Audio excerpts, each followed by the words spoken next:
You are now rocking with the hottest boxing podcast in the land with your host, Coach Malachi Williams. True.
For the thousands in attendance and the millions watching around the world, ladies and gentlemen, let's get ready to rumble!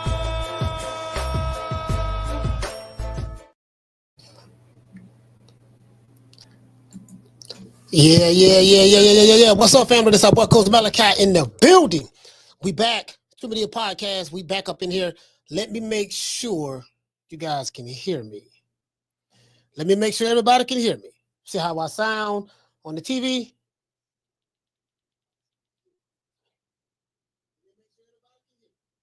All right.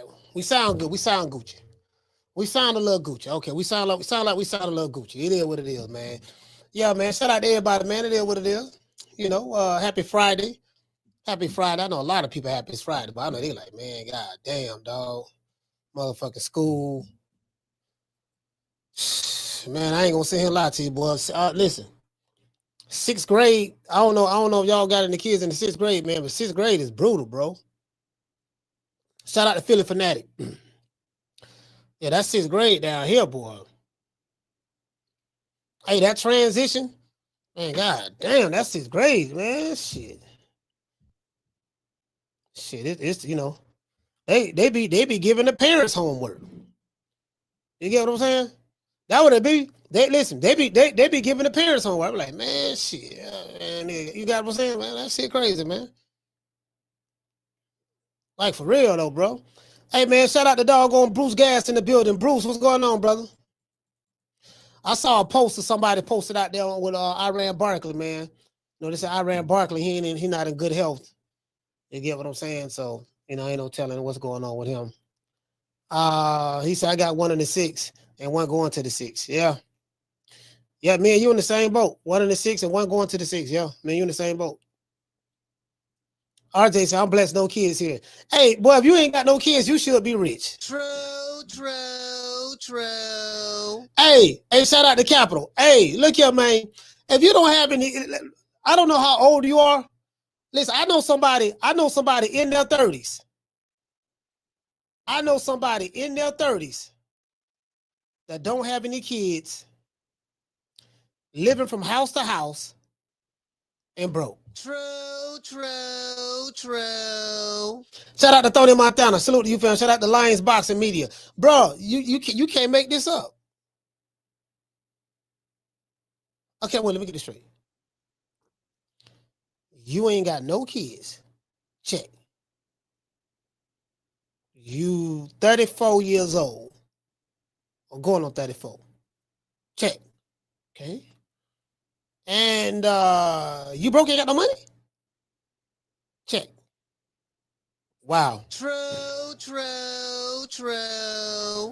Bro, I'm like, Z Pacino said 33, no kids, still trying to get rich though. Hey, look here, man. Hey, bro. Bro. Man, fam. You know, if I knew then what I know now. But of course, you can never go back to that time, because if you go back in time, you cannot take the knowledge that it took you years to gain back with you. The reason why that person is smart today at an older age was because they have experience. They made all the mistakes or whatever. Philip Fanatic say 30 plus no kids and you broke, go join up. Man, bro, I'm just saying for me. I'm saying for me though. You get what I'm saying? Like, man. And shout out to Rachel. Rachel, what's going on? Because I'm thinking, me, I always been I've always been a risk taker. So it depends. That depends as well, because you could be one of them entrepreneurs that where you're a risk taker and you invest in stuff and you try to figure stuff out. And if you don't have a mentor, the only way to learn life is to live life. And if you're living life, you don't know a lot of answers to the questions, you're going to have to make some mistakes. That's how it goes. There's no way around that.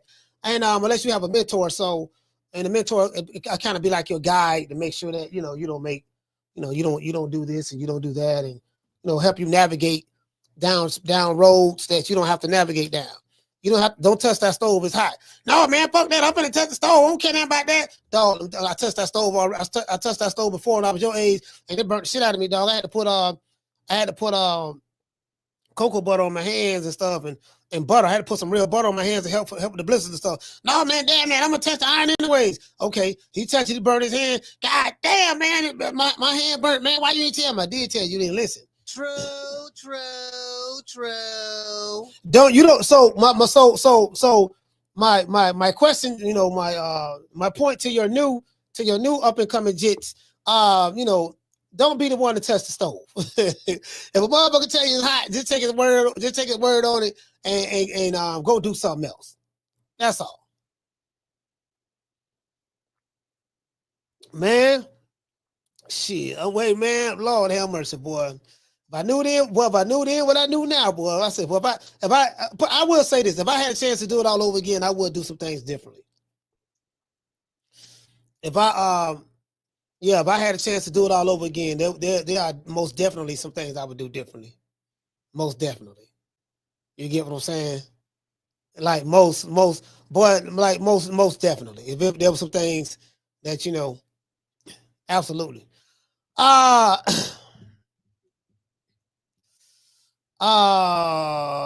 When he say 24, 2 kids, am I cooked? Hey man, that only you can answer that question. If you feel you cook, you cook. You know what I mean? It's all about, it's all about, life is all about perception. Your paradigm. If you feel you cook, you cook. That's up to you, fam. Shout out to Mr. G4L. He say coach. So kid versus farmer in June. Yeah, I'm gonna get to that. Yeah, I just saw that. You know what I mean? That's a hell of a fight right there, boy. That's gonna be a hell of a fight. That's gonna be a hell of a fight. That right there gonna be a hell of a fight. I wouldn't be surprised. If Farmer beat Kid Austin. Yeah, I wouldn't be surprised. And this ain't no hate, no shade, none of that. It's just skills, just that skill shit. He coming up with that 5 styles of boxing shit. That shit ain't gonna work without him, not with Farmer. G5 said they finally taking the training wheels off of Kid.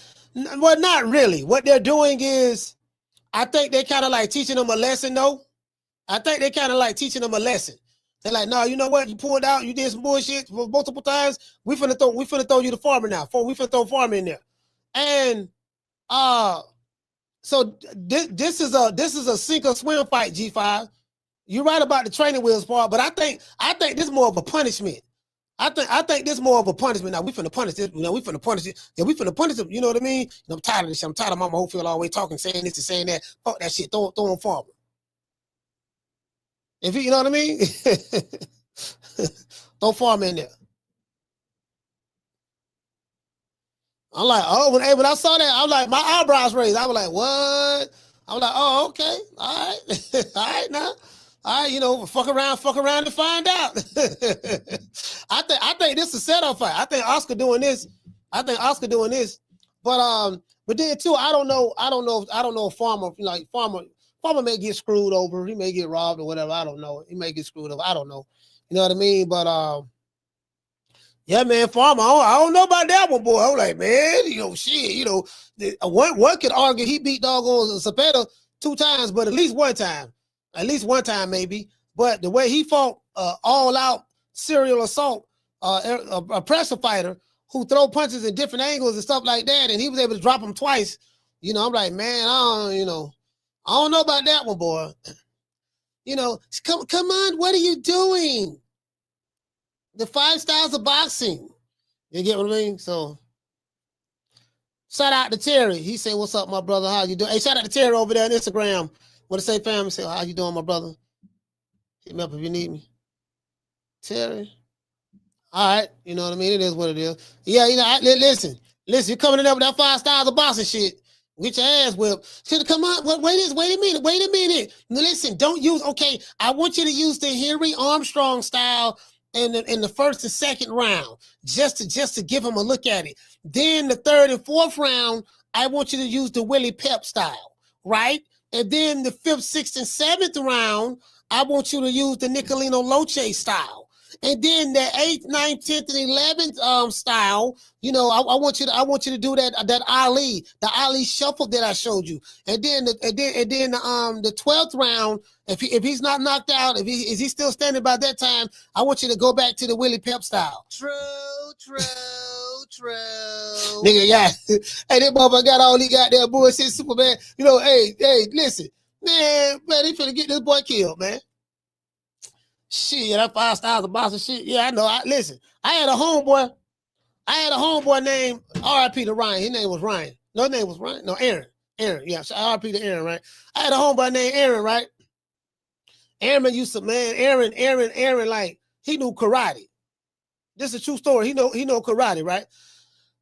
Goddamn Aaron can jump straight in the air. He can kick his leg and jump straight in the air. He can jump straight in the air and do a spinning roundhouse kick, right? Very, like some Street Fighter shit. Very, very impressive. I was like, damn, boy, shit, motherfucking Aaron, nigga, you get what I'm saying? Shit, I'm like, yeah, man, Aaron, he was one of the NOIs. I think he was one of the young NOIs as well, some of that sort. And we was working on that brother. We was working on him, but I don't know. I don't think he. Like he wasn't active in the miles. I just say that. Goddamn, Aaron had no gotten down. He ended up getting killed later on though. But Aaron had no gotten a fight with this dude, and he was whooping him. Hey, he was whooping him now. He was whooping him. He was doing all right. And he fucked around and did that jumping roundhouse kick. He jumped in the air. Nigga had no caught him. Nigga had no caught the dog in the air. Soon as he jumped in the air and he spit, you know how you jump in the air. I know how you jump and you turn. When he turned, at some point in time in the turn, he had his back. It was a 360 kick. So some point in time in the turn, you start at 12 o'clock. You jump and do the spinning kick, but you got to come back to 12 o'clock. What happened was when he jumped in the air, he got caught at 6 o'clock. When his back was turned, Buddy had no ground and caught him mid-air. Bam! And picked him up. He was already in the air and slammed him. Bam! I was like, God damn. True. Oh my God. Man, we stopped that fight. Hey, we stopped that immediately. I was like, oh man. Hey, as soon as he slammed him, we were like, bro, because I could tell, I thought he had no broke his back the way he slammed him. I said, God damn. You know what I mean? It was one-on-one though. It was a fade, one-on-one. Man, that motherfucker had no jumped in the air. Man, shit, doing that goddamn roundhouse shit. Nigga had no caught his ass mid-air. Pop! Nigga, bring your ass here. Give it up. Had no slammed him, bro. It was like one motion. When he slammed him over his back, he grabbed him by the back. He had him kind of like on the waist, in the back of the waist, and then had him like the top of the shirt, caught his ass, and then bam, when he slammed him on his back, then like the back of his head hit the concrete too. I was like, oh my God, bro. Hey, shout out to Brandon. Mo, you get what I'm saying? I was like, God damn, I was like, yeah, that shit, man. You know, I mean, you got to know what you're doing when you're doing that shit. Hey, shout out to Big Jag, Brian Bolden. And listen, now he was I think he was like a 3rd-degree black belt too. You know, he wasn't no drop shot now. He was like a 3rd-degree black belt, but he just got caught slipping that day. To this day. Got caught slipping. You know what I mean? Like sometimes you could be doing too much. Now you doing too much now, dog. Just the regular 1-2 down the pipe is good. When you start getting sporty and start doing all this crazy stuff, no man, that ain't never good. Shout out to Jit Stanfield. Hey, okay. Jumping that half of bam, dub on your boy. Hey, Leroy. Super chat received. Playtime's over, boy. What to say, Jit? He say, Coach, what do you think about Pat coming back? I think it's a terrible idea, brother. I think it's a terrible idea. I think Mario Barrios gonna beat the brakes off of Manny Pacquiao. I think it's a terrible idea. Down from the bar, there's a platform stage. People pimping, sharp as razor blades. Yeah, man, motherfucker had to knock the wind out my homeboy, man. I was like, damn, I thought he was dead. I thought he was dead. I thought he had done killed my homeboy. If he would have did that, we would have had to do something to him. But I thought, you know what I mean? My homeboy was whooping him though. Shout out to Miss Sheila. Miss Sheila, what's going on? Yeah, my homeboy was whooping him. You get what I'm saying? He just got, he got caught in the air, man. That shit happened though. all right, piece of my brother, man. That shit was funny. I was like, yeah, man, you can't be doing that shit, man. He said, what if Pac stops my Barrios? Yeah, I doubt that. What if Barrios stops Pac? Yeah, I doubt that. I seriously doubt that.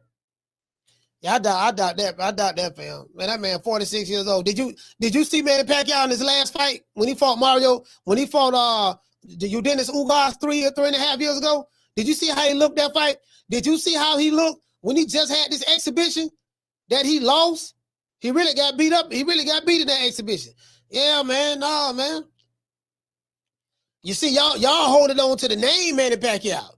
That ain't the same Manny Pacquiao, bro. Y'all holding on to the name. Shout out to Jerry. Shout out to Jit. Y'all hold it. Yeah, man, that's a legend. Yeah, the name is legendary. The skills ain't legendary no more. Yeah, man, but man, all right, y'all gonna see. Y'all gonna see. I'm trying to tell you, fam. It is what it is, man. Y'all know what it is, man. Let me go ahead and read open the monologue. I'm looking at this interview with Hamzah Sheeraz. I want to talk about this dude anyways. Hamzah Sheeraz disrespects Edgar Berlanga in the worst way. Hamzah Sheeraz saw a vastly different fight between Saul Canelo Alvarez and Edgar Berlanga than the one that Berlanga remembers. Do you guys know that?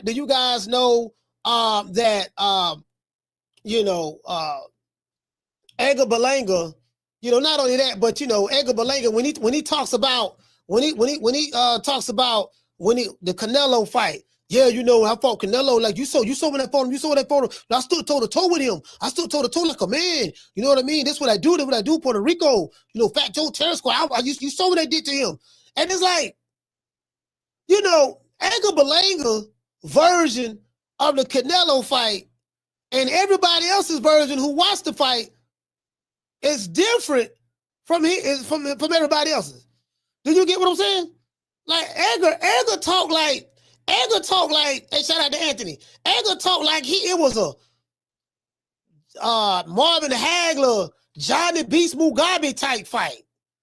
Edgar talk like this was Eric Morales and Barrera, 1, 2, and 3. He talked like this was Manny Pacquiao Marquez. That's how he talked, fam. He talked like this Ray Leonard and Roberto Duran in the first fight. when he talk about it. But everybody else who saw that same fight was like, yeah, man, I ain't, He talking like it was a war or some shit, right? So they asked Hamzah Sheeraz about it. Hamzah Sheeraz boasts, whereas Hamzah Sheeraz, so check this out, and I gotta say this. Whereas Berlanga, Edgar Berlanga boasts about a competitive contest in which he busted up Canelo's face, Sheeraz recalls a reluctant challenger who approached pretty much cautiously after getting knocked down, I think in that third round. Mexico's Canelo Alvarez beat Brooklyn's Berlanga by big margins on all three scorecards on September the 14th, 2024. He retained all of his titles. Well, he retained all of his titles at the time. Yeah. The ring, WBA, WBC, and WBO super middleweight titles. He retained them at that time, right? England's Sheeraz, 21-0, 1 draw, 17 KOs, who will box Berlanga on July the 12th, belittled his recollection, meaning doggone Edgar Berlanga's recollection of what happened, you know what I mean, in the super middleweight bout when he fought Canelo Alvarez. Now, this is what Hamzah Sheeraz says. He said he respected Canelo too much. Sheeraz told the ring, that is the truth. He used his arm as an excuse. But the bottom line is he respected Canelo too much. When Canelo dropped him, I think he felt the power, and people like him, you've heard the quote, empty cans make the most noise. And that's what he is, and that's what he is. He's an empty can. So he said, look, empty cans make the most noise. You know, like literally, listen, man, Edgar Berlanga, man, you making a whole lot of noise, fam, but you ain't did that. This is what he said. Empty cans make the most noise. He said, because if it was any substance and true warrior in him, he would have got up and had it out with Canelo, but not tried to box. And that's what he did. And a lot of people do that with Canelo. It's easier said than done, of course, because it's a different story once you're in the ring. He say, but when fighting someone like Canelo, you give it your all, even if you have to go out on your shield. But I would even add a little bit more to that. Even when you're like 200 pounds come fight night. Edgar Berlanga is not a small guy. No, Diddy. I saw this dude at Pro Box. He's a big dude, bro. No, Diddy. I'm saying, bro, I'm telling you. Listen, fam. If you look at that fight, Edgar Berlanga was so much bigger than Canelo. He was so much bigger than Canelo. I was like, what? I was trying to figure out why he was backing up. And what you backing up for? Fam, you look way bigger than him. At least by 20 pounds. At least by 20 pounds. You know what I mean? Something of that sort. 25, 20, 25, somewhere up in there. So this is what Hamzah Sheeraz is saying. He reckons that he stood and had a war with them. Sheeraz says. He said, but the evidence is there. I watched it on YouTube, and there was no war happening. There was no war. He caught Canelo with a few shots, but that's boxing for you. But listen, not to take anything away from Berlanga, I think he's a good fighter. He's a good fighter, but when it comes to him and Canelo, he's delusional. He said the fact was delusional. He said, I ain't gonna lie, he's a good fighter, But when it comes to him and Canelo now, man, the man delusional. Hey, he talking like this was dog. You know, hey, shout out to the boxing dog. Hey, he had like this was the Thriller in Manila or something. When you hear Edgar Berlanga, he had like this was the Thriller in Manila. You know, y'all for Canelo. Motherfucker spending all his money. Hey, shout out to Foodie. Hey, Edgar Berlanga gonna be broke. Let him keep fucking around. Spending all his money with Benny the Jeweler. Couldn't find out Benny the Jeweler is a Jew. We know we had Bill Hayne on the show yesterday because I thought he was an Arab, but he's not the Arab. Benny the Jeweler is a Jew, just like Jacob the Jeweler. Now, Jacob the Jeweler is a Jew as well, but I'm thinking that Jacob the Jeweler and Benny the Jeweler are I think that might be father and son right there. That might be father and son, because when Jacob the Jeweler went to prison, I think he went up the road for like 6-7 months in the Fed, something like that. I don't know how long he was in there. You know, Benny. So I think Benny the Jeweler is Jacob the Jeweler's son. Benny the jeweler's getting all the money. Do you guys remember when I was talking to Bill yesterday and I said, man, what's up with the Arab? Devin Haney spending all the money with the Arab.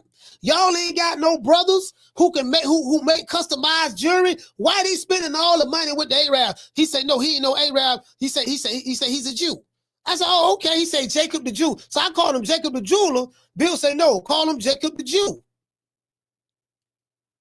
I'm like, oh man, no, not Jacob the Jew, my bad, Benny the Jew, Benny. He said, call him Benny the Jew. Benny the jeweler. It's a good chance he might be Jacob the jeweler's son. Foodie say they're all Jews. they getting all the money. Hey, look here, hold on. Hey, Foodie.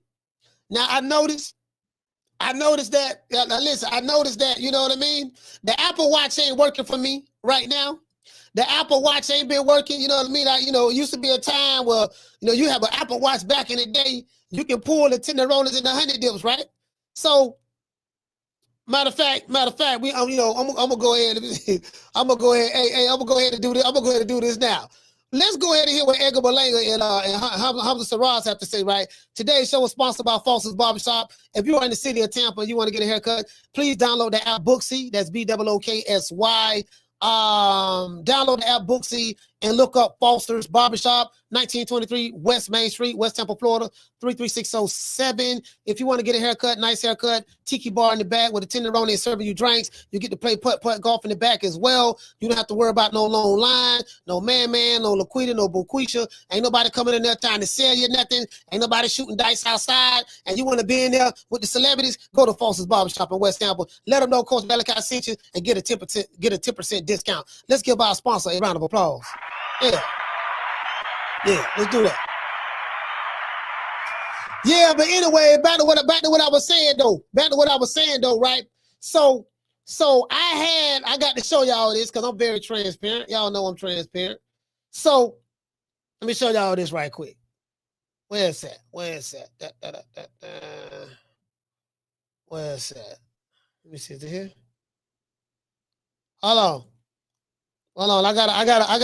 I gotta show y'all something. You get what I'm saying? Because, here it go right here. I'm not the one to be outdone. I am not the one to be outdone. I'm tired of these jitterbugs. They getting all the tenderonis.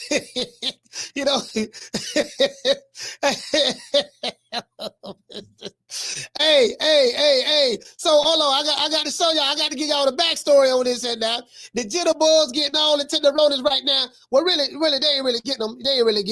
But they're trying to holler. They trying to, a lot of y'all trying to get some tenderonis and honey dips, but they don't want to holler right now. The females ain't trying to holler. They on their independent stuff. They been watching too much social media, and they say they want a high value man.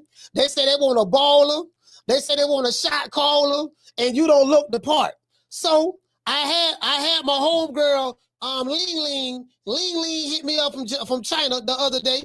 Matter of fact, not the other day, but today. Ling hit me up from China. Let me tell you what she said right here. She said, y'all can't see it, but she says, I am a luxury factory seller from China. I sell Rolex, Richard Mille, Patek,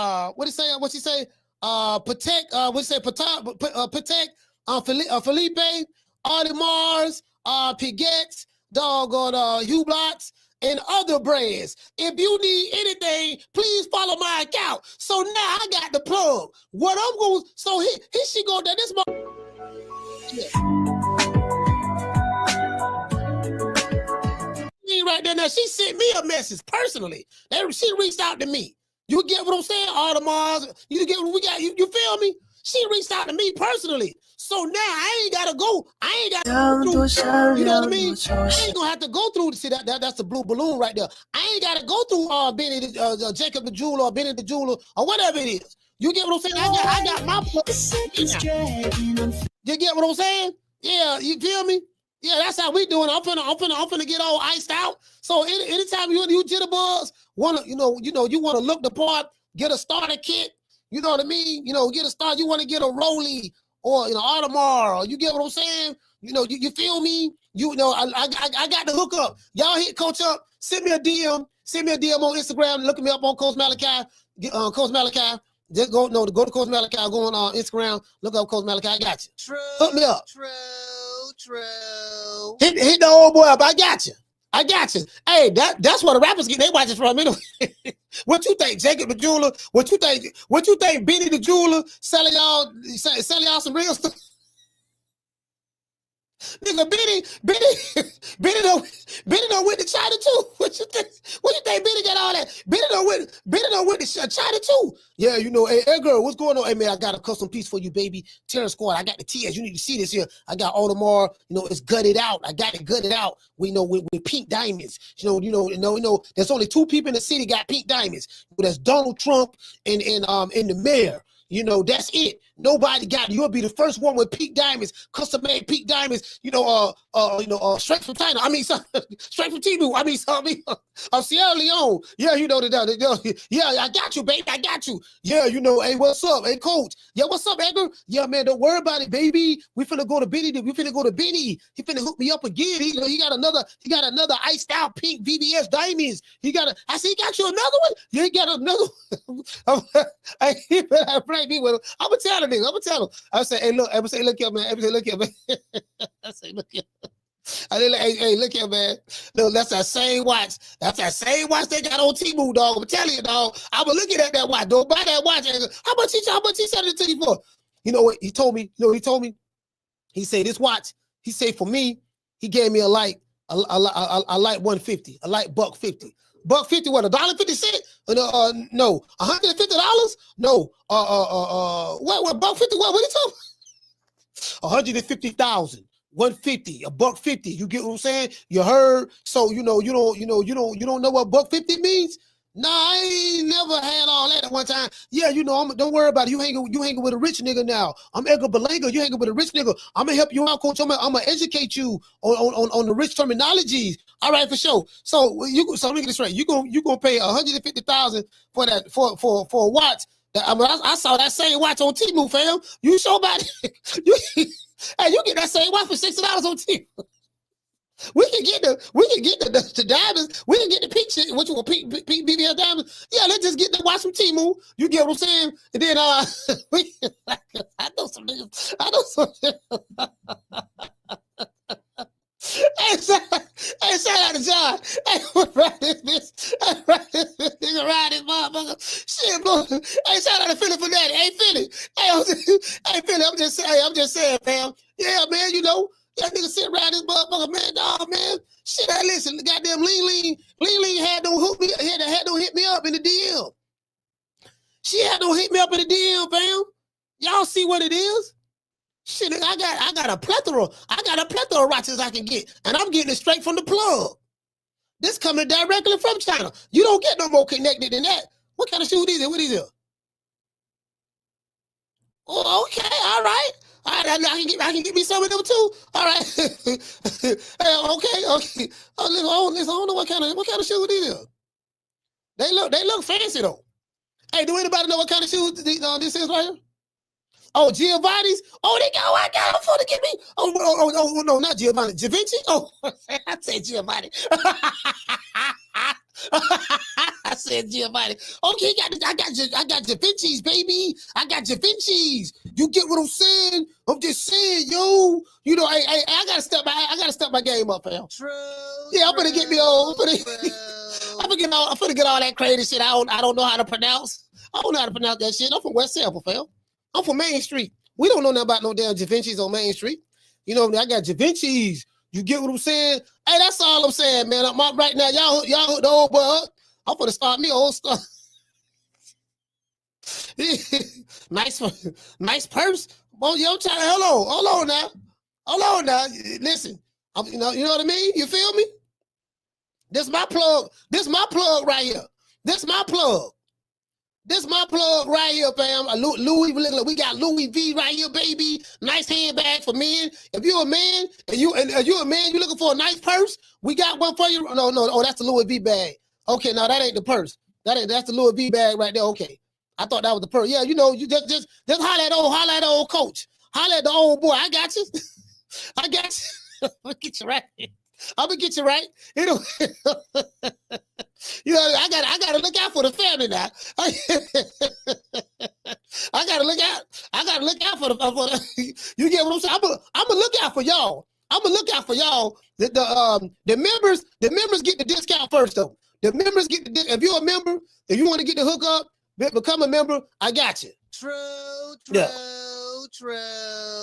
We gotta say all praises due to the Most High, the Most Exalted, the greatest human being on the planet Earth, Mr. Al Heyman. Well, you know, I guess I gotta be like everybody else and sing Al Heyman. I can quit my job now, baby.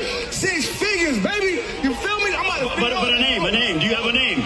Oh, nah, I ain't got no name, you know. Name them names, man. They know who they is. Name them names, please. Them names need to be named. They know who they is. The Mexican monster. Hey, Foodie say it's pronounced Givenchy, coach. Givenchy, Devontae. Y'all know what I'm trying to say. True. You get what I'm saying? Yeah. Y'all know what I'm trying to say. Shit, it's the same shit. You know what I mean? Givenchy, Devontae, Jodeci, Casey. You know what I'm trying to say? True. Same shit. It's the same shit. You know what I mean? It's the same shit. You get what I'm saying? I'm trying to shit. Yo, I ain't gonna shit. Y'all ain't gonna be the only one iced out around this bitch. I'm gonna give me some ice too. Right? You get what I'm saying? Hey, Miss Black Panther, I'm gonna give me some ice too. Damn sure will. That, I ain't gonna know. Hold on, we got some nice purses for all my fellas out there, for all my brothers out there. Tate Davis and Devin Haney. I seen you guys wearing purses before, and we got some nice purses. Y'all hook Take up. Y'all let Take know we got a nice. I don't see Take and Devin with some purses before, so we know they wear purses. They all let them know. Look here, man. We got some Louis Vuitton purses over here, man, for men. We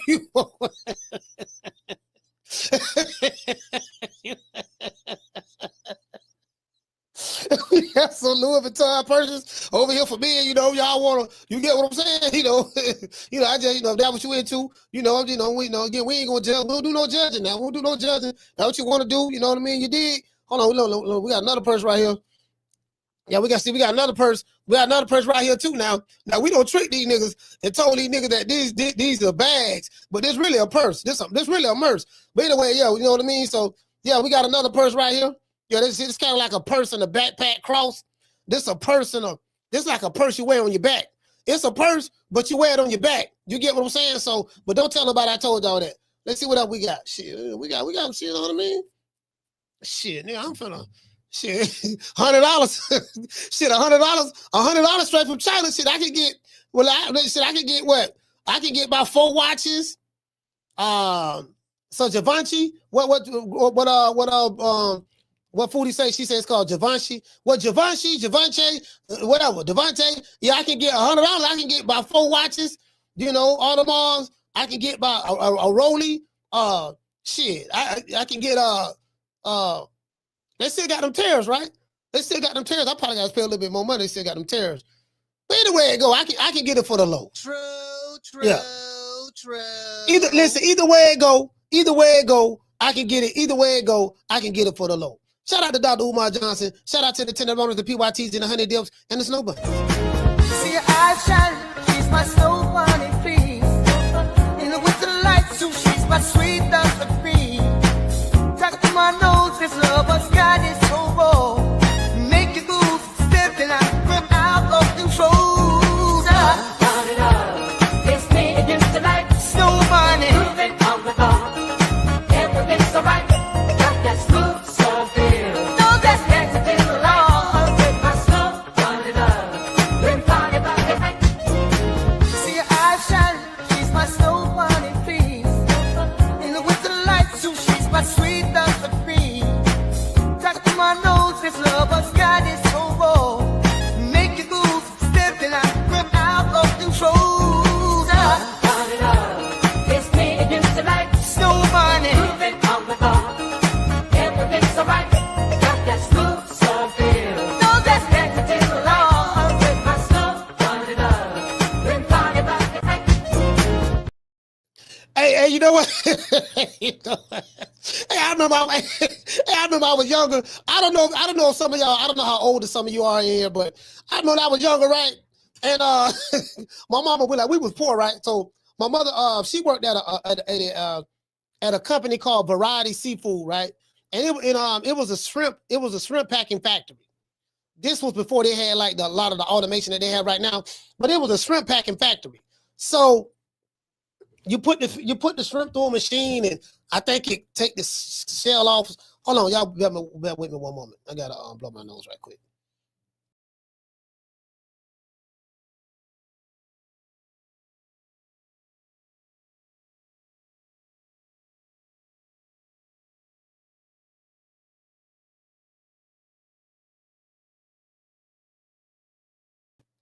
All right, sorry about that. I'm back. Hold on, let me make sure that the sound is good. All right, yeah, I'm back. Yeah, anyway, yeah, right. So I'm sitting around. Yeah, I'm sitting around, right? So we went to Payless. I'll never forget, bro. This some real shit. Now, if you're not from America, I don't know if you guys are familiar with Payless. Payless was always known as the poor people's store, right? Man, one day, when my mama took me school shopping, we went to Payless.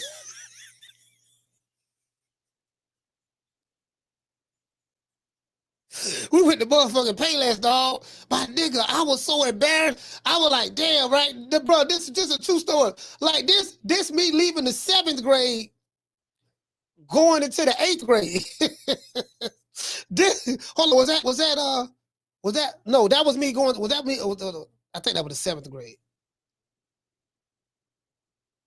Yeah, I was 14. That was me going into the 8th grade, right? Man, hey, bro, we went, man. It was rough. It was rough that year. We went to. Hey, my mama bought me some turfs. It was some turfs, right? My mama bought me some turfs, some tennis shoes called turfs, and they had a little popularity to them, but people know you can get them at Payless. When I go to school that year, right? Nigga, I know what everybody in my neighborhood got. Because a lot of them dudes was older than me, dope boys, right? They go to the school, they got the fresh Filas. What type of shoes was popping at that time? A Diodora, Troops, Nikes, Reeboks. The Reeboks was killing it back then too. I'm talking about the classic Reeboks. Man, nigga, I got on some turfs. Man, some shit. Man, I had some pants, man. My mama got me from JC Penney's. Man, bro, we went to Payless, JC Penney's. Yeah, she used to love JC Penney's too, bro. I'm like, fam. They clown me. Bro, I got clowned the whole year. Remember that story I told y'all about when the dude Ed had took my girl Ayana from me? Yeah, the dude Ed, remember I told you that story right there? When the dude took my girl from me. You get what I'm saying? Yeah, man. So that was that year. That was that same year. That was that year, bro. That was the Payless and JCPenney year. True. That's how I lost my girl. Just like that. I'm talking. Listen, bro. My first year, my first girlfriend. They had junior high school back then. They didn't have middle school. They had junior high school, bro. When the school I went to was called Van Buren Junior High, and it was an 8th and 9th. It had an 8th and 9th grade. The 8th and 9th grade, that was junior high school. 7th, 8th, and 9th grade was junior high, but this particular school only had 2 grades in it. Bro, so she was a 9th grader, I was an 8th grader. Man, everybody fresh. Everybody fresh. You get what I'm saying? Everybody got the name brand shit. I'm the only one, nigga, I got the shirt with the, I had clothes from the 7th grade that was school clothes that were kind of like still in good shape. And I had that kind of like carried over into the 8th grade a little bit. Just a little bit. You get what I'm saying? Like I had them carry over school clothes from the year before. I had some of that. Man, bro, it was rough, bro. So when I met Ayana, because I used to run track fast in the motherfucker too. I just run track. Me and Ayana just hit it off. So she, My first girlfriend. So she used to like, once we hit it off, I met her mom and dad and stuff like that. At the track meet, met them and stuff. And I used to walk her to class every day. I used to hold her books.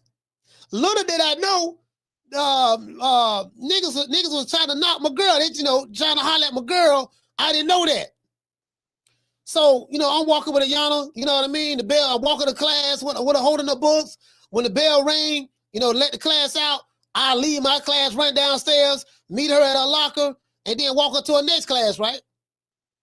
I used to wait on her in the hallway, right in the middle, like, everybody, like every school have a hangout spot where everybody meet up at, and everybody got to walk by. So it's the hallway, like the meetup spot, right? So I'm sitting there waiting on my girl and shit.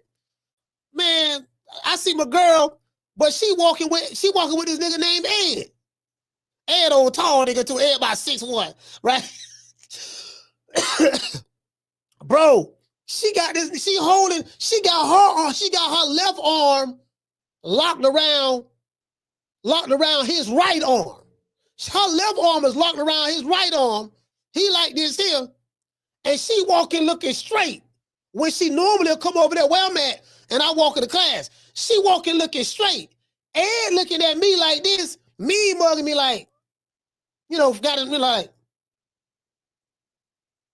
yeah, nigga, I took your bitch. You get like, look at that. He looking down on a nigga too. Nigga, I got these motherfucking turfs on. I got these old tight ass. I got these old tight ass pants. This particular day, I had these pants that came over from the 7th grade. I was like, man, I had these tight ass pants on. I'm sitting there looking like my mouth open, and I'm in shock.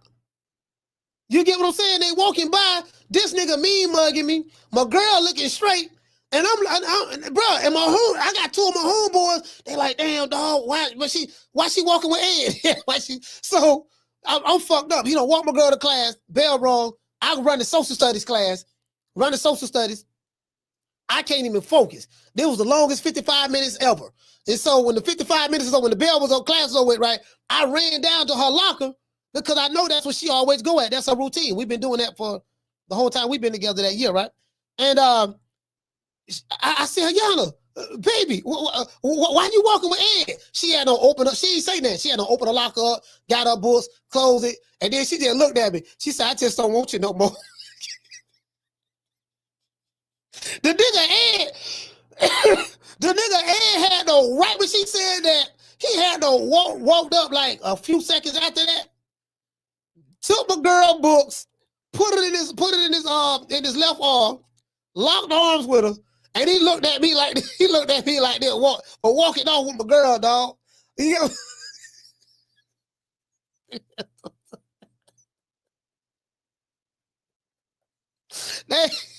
That's why I started. That's why I started selling dope. That's what made me sell dope. I say, man, dog, you know what, dog? Hey, this ain't gonna never happen to me again. Never. Hey, my Payless and JC Penney days is over with. True. Yeah, that's hey, listen, look here, man. Look here. Yeah, we finna do something about this ASAP. That ain't happening no more. You get what I'm saying? That ain't gonna happen. No, bro. Guess what? It ain't happened since. To this day. Damn so didn't. It damn so didn't, boy. Hey, listen, it haven't happened since. Hey, but I came back to school that next year. Oh, bro, man, shit, I had so many females, I had so many chicks, bro. I'm tired, bro. I had everything, dog. Nigga, I was cords, corduroys, nigga, fisherman hats, shirts. I had all the shoes. I had, man, bro. When I came back that summer, going into the 9th grade, man, shit, what? To this day. Nigga, I was balling. That was back when I used to have like $300. I had $300 in my pocket, right? But I have 100 ones in the middle. So when I used to be flying like that, $500, I had like $500, right? And I had like, like 420s or whatever. But then I have like 100 ones in the middle. You used to pull that knot out like that. That was back in them days right there. That was back in them days. Pull that knot out. And she like she was like, they call me Herb, right? She like, yo, Herb, Herb, can I get some money? Can I get $20? How much you want? I'm finna go to McDonald's. I can get $20. Yeah, I got you. How much you said you want? I'll pull out a knot of money, right? I go to flipping the money. 20, 40, 60, 80, 100, 20, 40. How much you said you wanted? 20? Oh, here you go. Just give her 20, put it back in there. Now, if I keep flipping it now, she gonna see I got a bunch of ones in the middle. You get what I'm saying? But you know how it is. You know how we did it back in the day. But this ball been taking the easy matches. Fight another ball. Let's see what Hamzah Sheeraz talking about. Yeah, man, Ed don't took my girl. He look at that nigga. Yeah, nigga, I took your bitch. He damn so took her. Nigga took my bitch. He took her. Yeah, nigga, I took your bitch. Nigga, what's up? What you gonna do about it? Ain't nothing I can do, dog. She chose you. She chose you. Hey, you get what I'm saying? Hey, player rule number one. Player rule number one.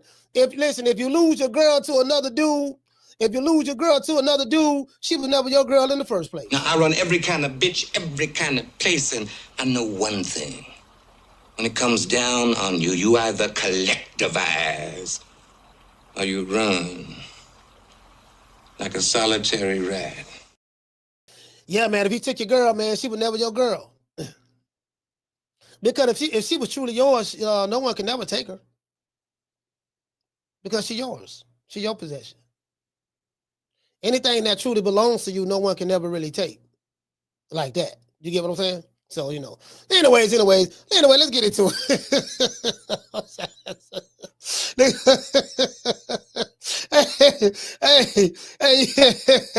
Hey, Hamzah Sheeraz say empty cans. He say empty cans make a lot of noise. Let's go. This is Mike Hoppinger, and we are here with Super I do not own the rights to this material. This is for educational purposes only.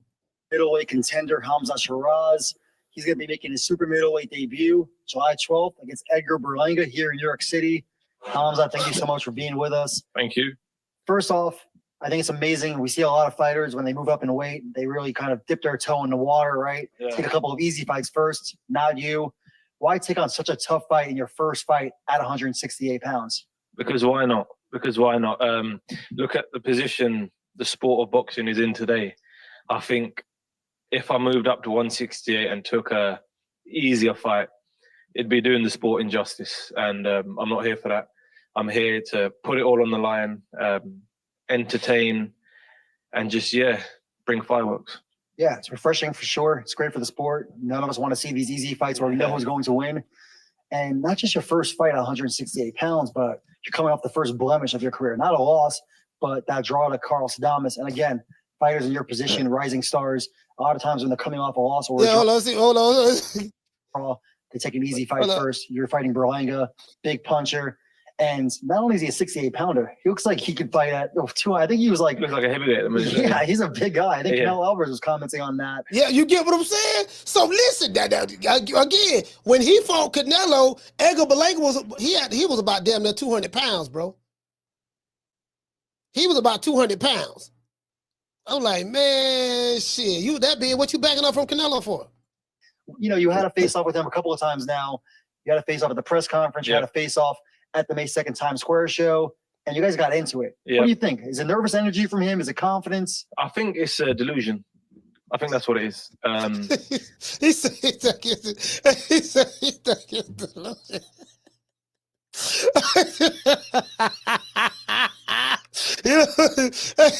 he think it's delusion.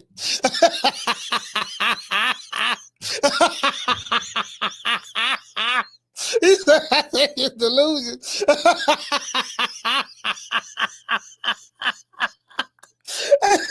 He's talking about my dog.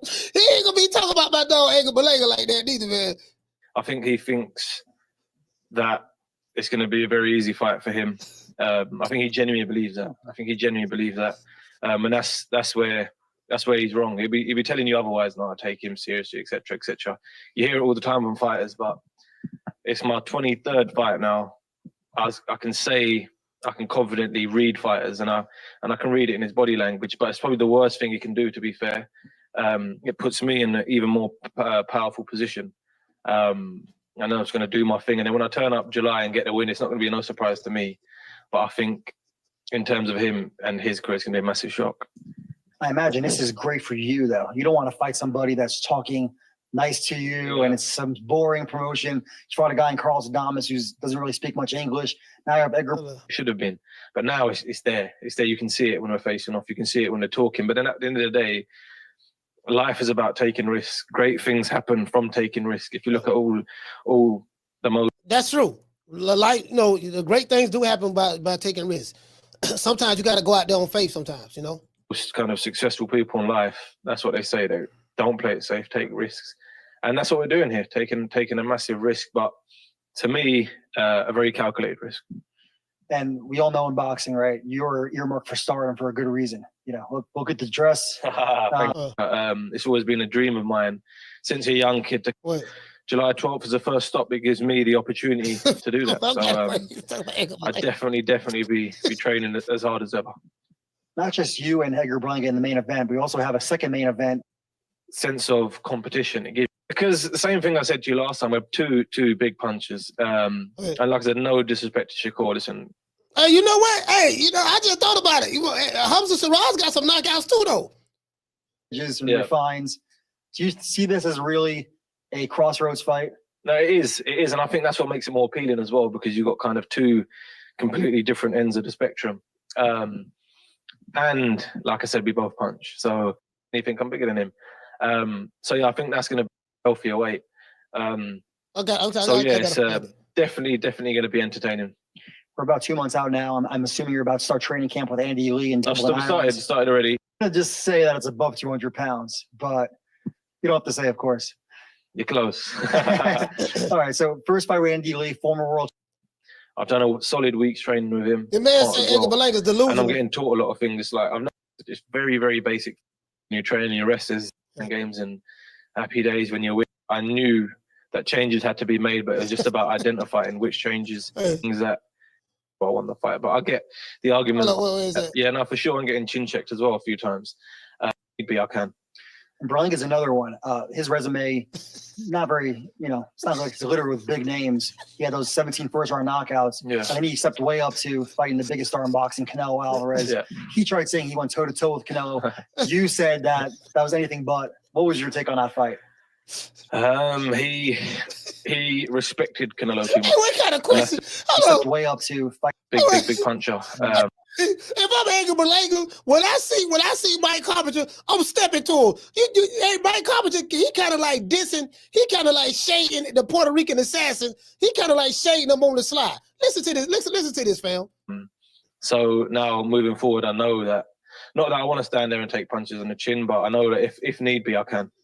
And Berlanga's another one. His resume, not very, it's not like it's littered with big names. He had those 17 first-round knockouts. Yeah. And then he stepped way up to fighting the biggest star in boxing, Canelo Alvarez. Yeah. He tried saying he went toe-to-toe with Canelo. You said that was anything but. What was your take on that fight? He said he tried to say he ain't really got no really good resume. Edgar Berlanga, he ain't really got no really good resume. He got those 17 first-round knockouts. Then he stepped all the way up to the top to fight, Canelo Alvarez, the crib down the crib. He tried to say, he said, hey,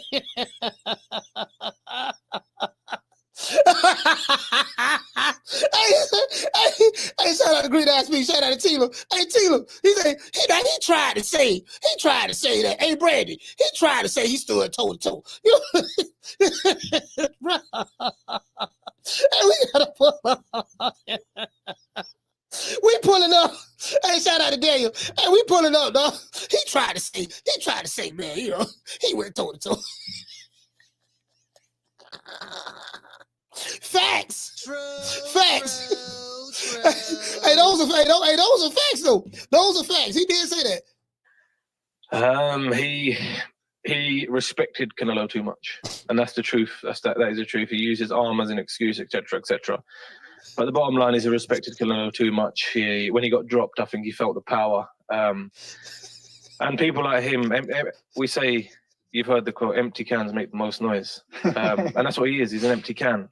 Because if there was any substance and true warrior in him, he would have got up and had it out with Canelo and not tried to box. You know what I mean? And that's what he done. And a lot of people do that with Canelo. I think It's definitely easier said than done, because when you're in there, it's a different story. But when you find someone like Canelo, even if you go out on your shield, you've given it your all. You called him delusional earlier. Do you think he's delusional about the way he fought Canelo? Yeah, 100%. He reckons he stood there and had a war with him, but the evidence is there. Watch it on YouTube. There was no war happening there.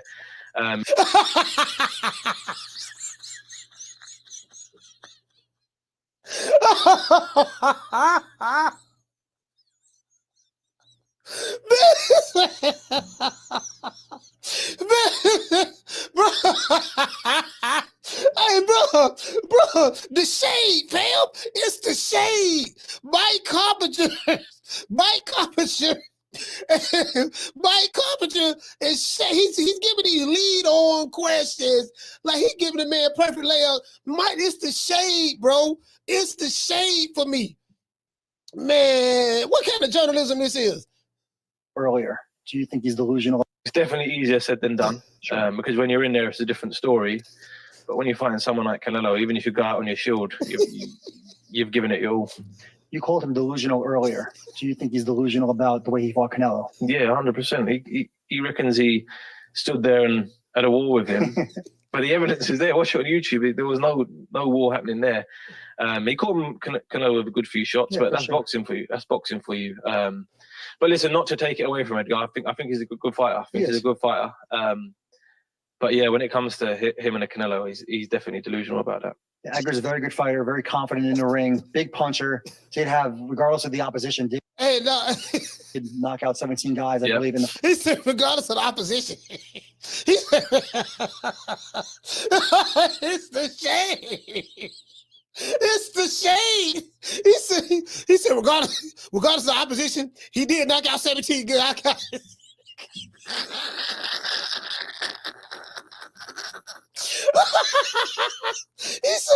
He said regardless. He said regardless of the competition, you know. Oh hell no! Hell no! This the shade. No, fuck this. This man been shade. He been shade Edgar Berlanga the entire interview, fam. What kind of reporter this is? What kind of reporter this is? He said, "Hey John, yo, but regardless of the competition, man, he did knock out 17 people. Nigga don't knock down." Hey, Top Rate was giving Edgar Berlanga the finest of the tomato cans. This man was getting the finest of the tomato cans over there, Top Rate. But they took good care of him over there. Away from Edgar, I think he's a good fighter. I think he's a good fighter. But yeah, when it comes to him and a Canelo, he's definitely delusional about that. Yeah, Edgar's a very good fighter, very confident in the ring, big puncher. Did have, regardless of the opposition, did knock out 17 guys, I believe, in the first round. He said you're going to be number 18. I think he's definitely trying to sell the fight. I think he said that about the last few. They were meant to be number 18 as well, weren't they? But yeah, that's definitely not going to happen. A lot of disrespectful comments your way. Do you take it as just simply part of the game, pre-fight hype, or it's personal for you? Yeah, because I don't know him, so it's definitely not personal, and don't think it ever will be with me and any other fighters. I understand it's the game. It is what it is. Not to say that I'd have a drink with him or whatnot after the fight, because I definitely wouldn't. But yeah, it's not personal. It's the game. It is what it is, and I understand that. But also very different personalities. Yeah. You can see it. You can just see it in the way. Hey man, look here, man. Mike Carpenter. No, man. Listen, man. He gotta check in. If he come, listen. Y'all get it. Hey, what Jamie at? This is what we gonna do, fam. Mike Carpenter, in order for him to come back to New York, he gotta check in with EB. He gotta check in with EB. Here you go, right here. Let's go. Coming up from 160, and he's going right to you.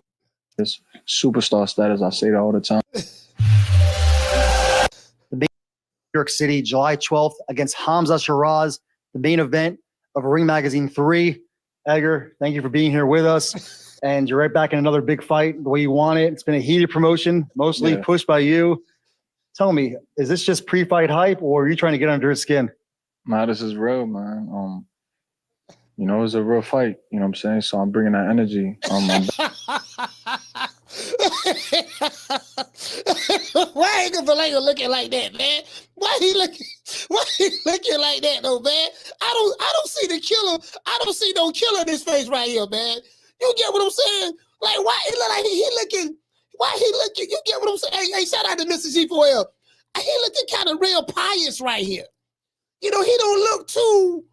I want to see that OG killer straight out of Brooklyn. You know what I mean? You know, Brooklyn, baby. Homes of Biggie Smalls. You know, if you get what I'm saying, you know, I don't.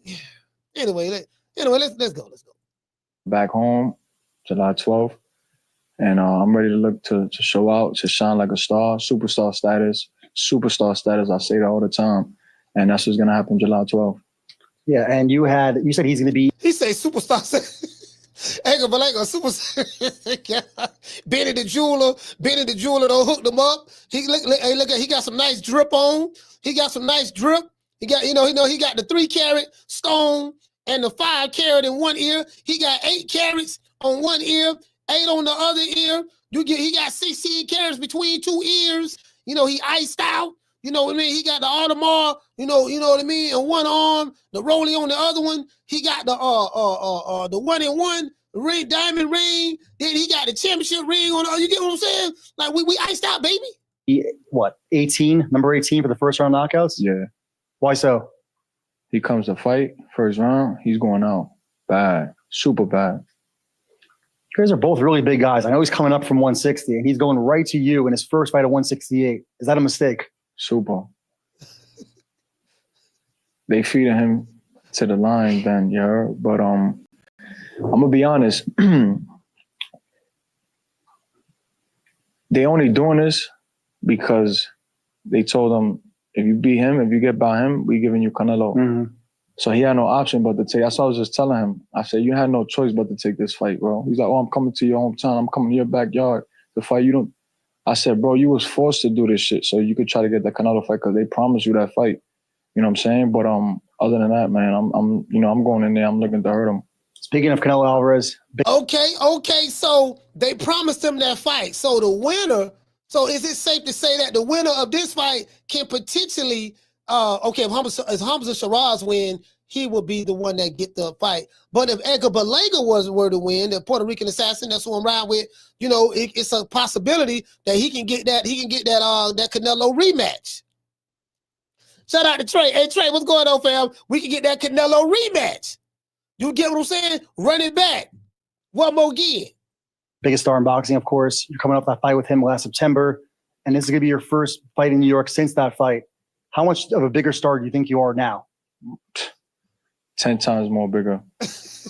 20 times more bigger than when I fought in 2023 against Jason Quigley. I think now is going to be, this is my coming out party for sure. Hey, Edgar Berlanga say he 10 times bigger star than he was when he fought Canelo in 2024. And then he said he 20 times bigger than when he fought Jason Quigley in 2023. Bro, hey, look here, man. Hey, superstar status, baby.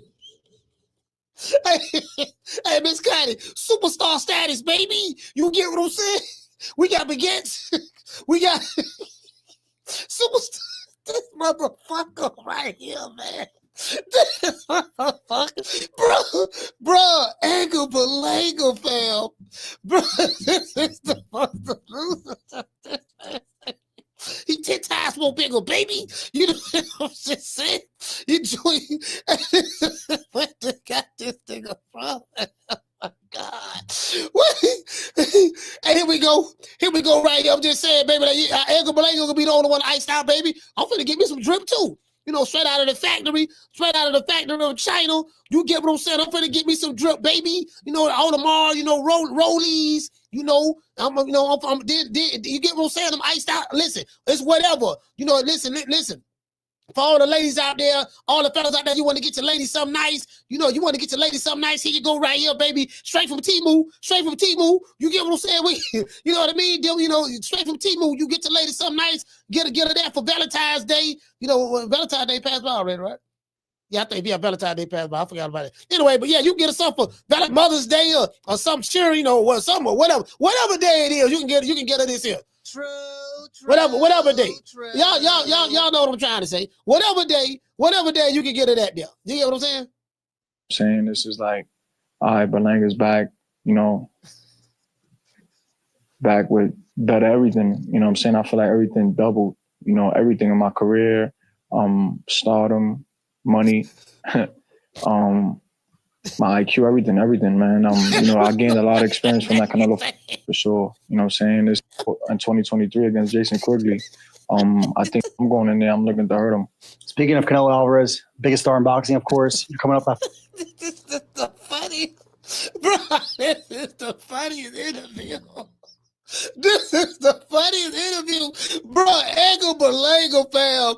This, bro. I had to smoke some weed earlier today, right? And I'm looking at this interview, bro. I could not stop laughing. Listen, I could not stop. That was this morning. I could not stop laughing.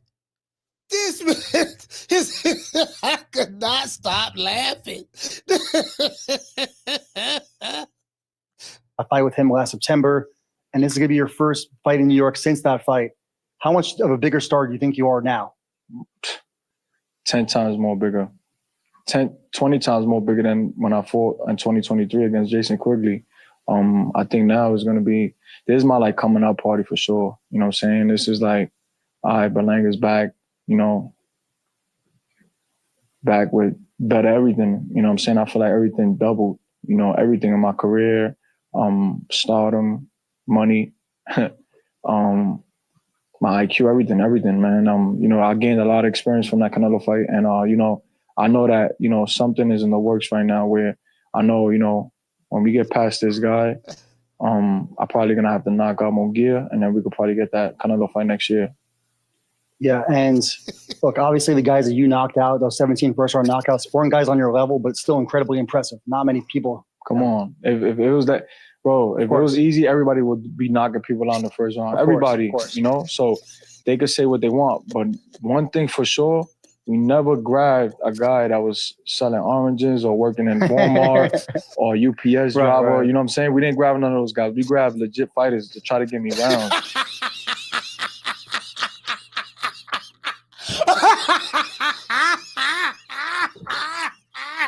This man he said one thing about it, we didn't grab no Amazon delivery drivers, you know, or warehouse workers, or grocery store clerks. See, you know, we didn't do that. Those 17 first round knockouts, we didn't get no taxi cab drivers and nothing like that. See, we got some real fighters. We got some real Hey, shout out to Jazz Funk. Shout out to Jamie. Bro, he said, we got some. You can't make this shit up. You can't make this shit up. Hey, shout out to John. Bro, you can't make this shit up. Bro, you can't make this up, fam. Fam. Bro, hold on. Let me blow my nose again. Bro, you can't make this up, fam. Hold on.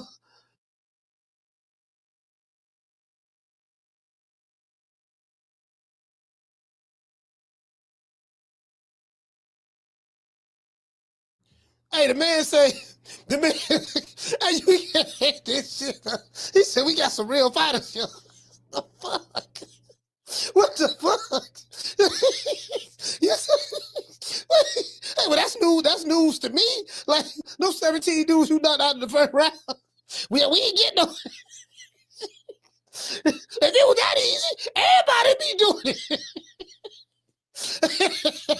You can't make this shit up. You can't make this up. Hey, Raymond. Hey, bro. My nigga. This is beyond delusion. This is, hey, what's the word? Hey, what's the word? What's the word for beyond delusion?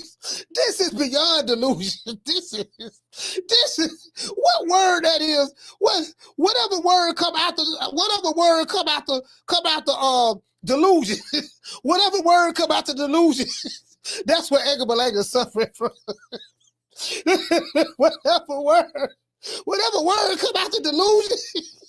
I don't know what that word is. Hey, shout out to Miss Scotty. I don't know what that word is, but whatever word come out the delusion. We gotta hear that shit again. This is my first time in it. I swear to God, this is my first time in it. But he got me over here crying. People. Come on. I'm probably gonna have to knock out Munguia, and then we could probably get that Canelo fight next year. Yeah, and look, he tried to get the Canelo fight. Now he trying to get the Now this the funniest part of it though. Mike Carpenter is dissing him. I don't know if y'all are catching that. Just listen to the questions. Mike Carpenter is dissing him. Edgar Berlanga don't even realize that Mike Carpenter dissing him. You do know he's saying like little slick shit. Yeah, man, them 17 dudes you knocked out, even know that, listen. Hey, listen to how Mike Carpenter worded the question. Listen to how Mike Carpenter worded the question. I want y'all to hear that. Just listen to how he worded, right? How he said, right? I'm telling you, fam, he sneak dissing him in his face. Edgar Berlanga too slow to even pick up on it. True. Hey, bruh. Hey, shout out to Lonnie. Hey, Lonnie, salute, fam. Bruh, the man sneak dissing him. He ain't even picking up on it. Anyway, I caught that, and I'm from Temple. He supposed to be from New York. You got to pick up on that. Obviously, the guys that you knocked out, those 17 first-round knockouts, weren't guys on your level, but still incredibly impressive. Not many people. Come on. If it was that, bro, if it was easy, everybody would be knocking people out in the first round. Everybody, so they could say what they want. But one thing for sure, we never grabbed a guy that was selling oranges or working in Walmart or UPS driver. Right. You know what I'm saying?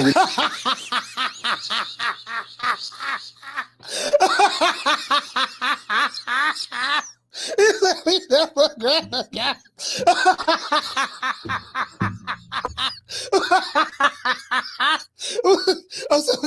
But where you grabbed it from? Okay, you didn't grab nobody who was selling oranges. You didn't grab a UPS driver. Okay, where you grabbed it from then? Okay. All right, let's go back. Let's go back. Okay, you say one thing for sure. We didn't grab nobody who was picking oranges or grab a UPS driver. Okay, where did you grab him from? We know your last opponent. You got him out of solitary confinement.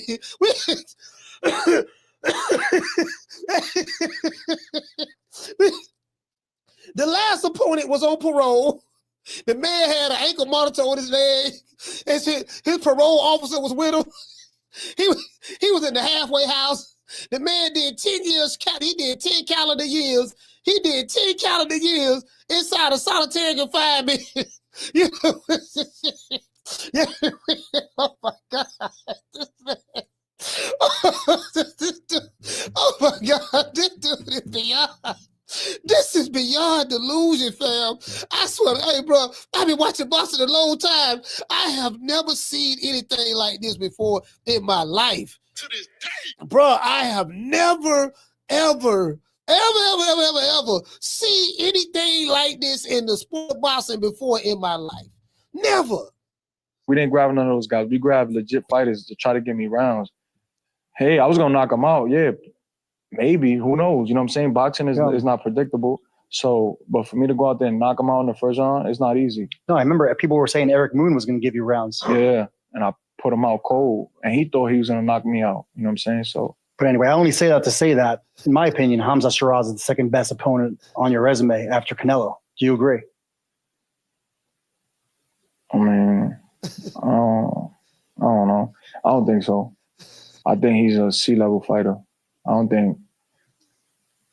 not taking him lightly or nothing, but well, he said he don't think so. I said, okay, all right, let's do this. All right. Okay. So Mike Carpenter make a valid point.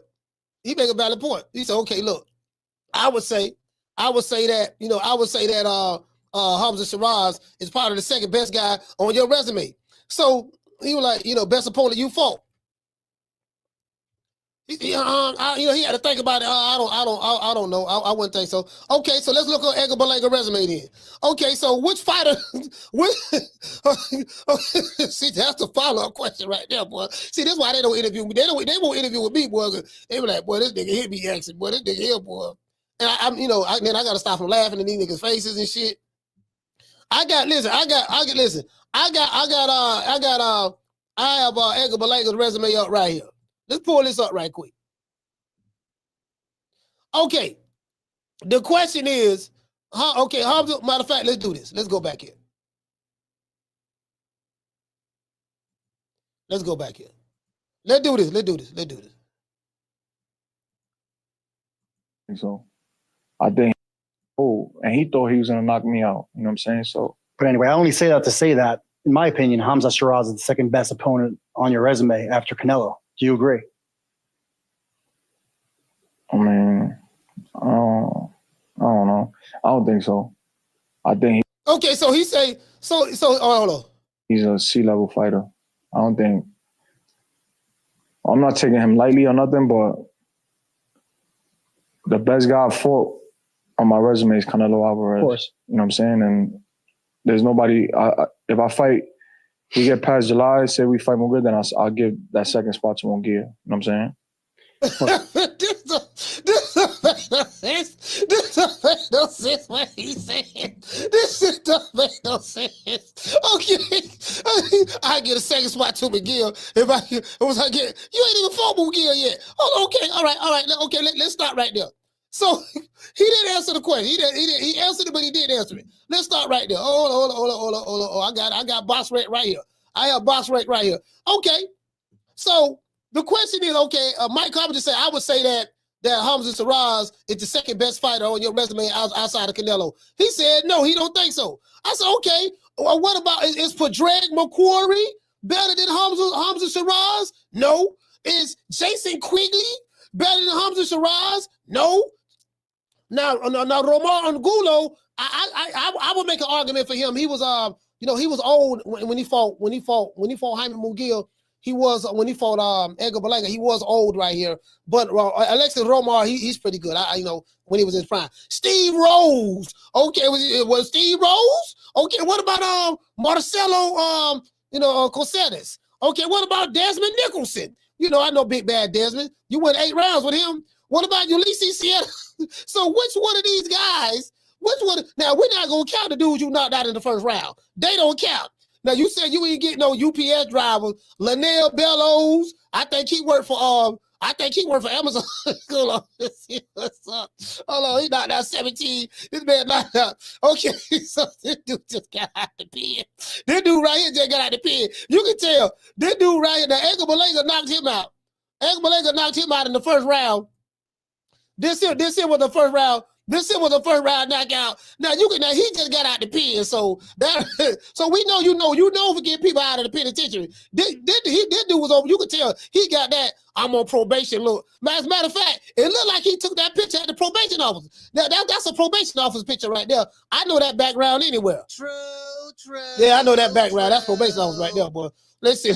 Go back over here. Nigga, okay, Linnell, okay. What about Eric Moon? Okay, let's look at Eric Moon right here. All right, is he better than Hamzah Sheeraz? Is Hamzah Sheeraz better than Eric Moon? Let's see. Let's pull this shit up right here. Yeah, he get the brother's payday. He needs to get the brother's payday. All right, is he better than this dude right here? I don't even know, man. This man look like he be on the corner selling dope, man. All right, let's look at the other dude. Let's look at the other dude to see if you're right. All right, let's see. We got Cesar Nunez. We got Mr. Cesar Nunez right here. Let's go to Cesar Nunez right quick. Cesar Nunez. Let's see. Man, yeah, we got Cesar Nunez right here. Okay. Inactive Cesar. They nickname Bam Bam. Nickname Bam Bam. I don't know. You know what I mean? You got Cesar right here. Where he from? What's Cesar from? Oh, Caesar from Spain. You got your own Spanish can. He went and called him a Spanish can slipping. Hey, he went got him a can. One thing about Top Rank, boy, they would feed Edgar Berlanga. They would get him international cans. Niggas coming off of probation. You know, people on parole. They got motherfuckers. Shit, they was Top Rank was playing, boy. Boy, this another dude he fought right here. Okay. Who that dude? Hey, check this out. This dude from France got them international team. Hey, this dude here from France, he got, 22 and 16. Hey, okay, super middleweight. He got a half a star rating. A half a star rating. He's ranked number 793 in the world. He's ranked number 793 in the world. This Edgar Berlanga was knocking out. He said, we ain't get nobody picking oranges or UPS drivers. Shit. You were better off getting somebody that was picking oranges or UPS driver. You were better off, shit, with this shit you been fighting. With the shit, you were better off. You probably could have got some credit. You probably could have got some credit for Edgar Berlanga, man. Oh, let's see, boy, Top Rank. God damn, boy, Bob Bear was giving this man some international cans. All right, this another one. This another one. Edgar Berlanga fought. This dude 7-11. I like the store 7-11. This dude 7-11. 4 KOs, he don't got knocked out. Guess what? His 11 losses, he got knocked out all 11 times. He from a country called Hungary. He look like he hungry than a motherfucker too. Man, come on, fam. This man done been knocked out. How many times he was knocked out? Listen, how many times he was knocked out when he fought Edgar Berlanga? When he fought Edgar Berlanga, how many times he was knocked out up until that point? Let's see. There go Edgar Berlanga right there. All right. Edgar locked him out in the first round. 1, 2, 3, 4. He was knocked out 4 times before Edgar Berlanga got to him. Edgar Berlanga got to him. He was knocked out 4 times before Edgar Berlanga got to him. Hey, Brandon. You can't make this up. You can't make this up. This But this bomb is taking the easy. Fight another bomb. This man been fighting, bro. You can't make this shit up. This he said, we don't see one thing about us. See, we didn't get no orange, nobody picking oranges or UPS drivers. Shit. But nigga, you did work. And you Top Rank. Goddamn Top Rank, boy. God damn. Boy, they padded nigga record over there, boy. God damn. Boy, I thought Goldie Boy was bad. I thought, Goldie Boy is bad now. Hey, I thought Goldie Boy was bad, but damn. PBC be doing it too. Hey, PBC be doing it too. They patted it. See, they gave Wilder 30. They gave Wilder about 38, about 35, 36 kids in a row. True. God damn, my nigga. I understand. Okay, I understand. You got to give them some tomato cans every now and then, but 36 in a row? Damn. Like, how we gonna know what we got? We don't get this man 36 cans in a row, fam. Bro.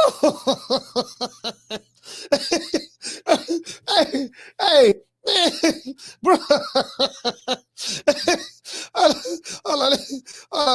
Man, he was on that. Hey, Mr. G4L said he was on that Julio Cesar Chavez diet. He said he was on that Chavez.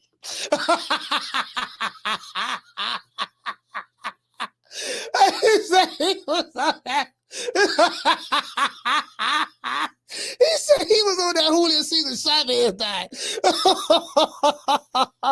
Nigga, Chavez was 80. Chavez was 75-0 by the time he got to America. Chavez came from Mexico. Chavez was 80-0 when he came from Mexico. 80. Like, goddamn, hey, I'll never forget. Roger Mayweather was like, man, nobody don't care about him being 80-something. Said, who he fought? He had all those fights in Mexico. Roger Mayweather. Hey, that's what Roger Mayweather said. Roger Mayweather said, man, nobody don't care nothing about that. You know, he ain't fought me. You get what I'm saying? Who he fought? Man, that man got all the records. That man had all them fights over there in Mexico. We don't know who he was fighting over. That's what Roger Mayweather said before Chavez whooped his ass. Hey, before Chavez, R.I.P. to Roger Mayweather, man. R.I.P. to the legend, man. Hey, before Chavez whooped his ass, that was Roger Mayweather say, man, nobody know who they do. Man, they ain't fought nobody, man. Man, they made 100 who he fought. nigga don't fall. I ain't gonna never forget that shit, boy. Roger Mayweather, boy. R.I.P. to Roger Mayweather, man. Hey, let's get a round of applause. Hey, bro. Hey, fam. Hey, he didn't be coming over here 75-0. Man, look here, man. Who you fought, dog? Man, look, man. I can't say I know you. I can't say you no killer, dog. You ain't fought nobody, fam. You was 75-0. You get what I'm saying? Hey, Chavez was the truth, though. Hey, shout out to Tough Glove Boxing. All jokes aside, Julio Cesar Chavez was the truth. He was the truth for real. You know, one of the legends of the sport. How much better are you now after sharing the ring with Canelo for 12 rounds? Oh, I'm a young veteran now. You know, I'm 27, but I'm a vet now. You know what I'm saying? I got that experience, and I needed that. So now it's off to the races. You know what I'm saying? Now I'm ready. I know I'm ready for all the smoke, literally all the smoke. I want 68. What would you say was the thing that you learned the most about yourself in the ring that you were able to take back to the gym and work on? He said he want all the smoke. Hey, I'm gonna hold you to that now, cause I got somebody sitting in the cut right now.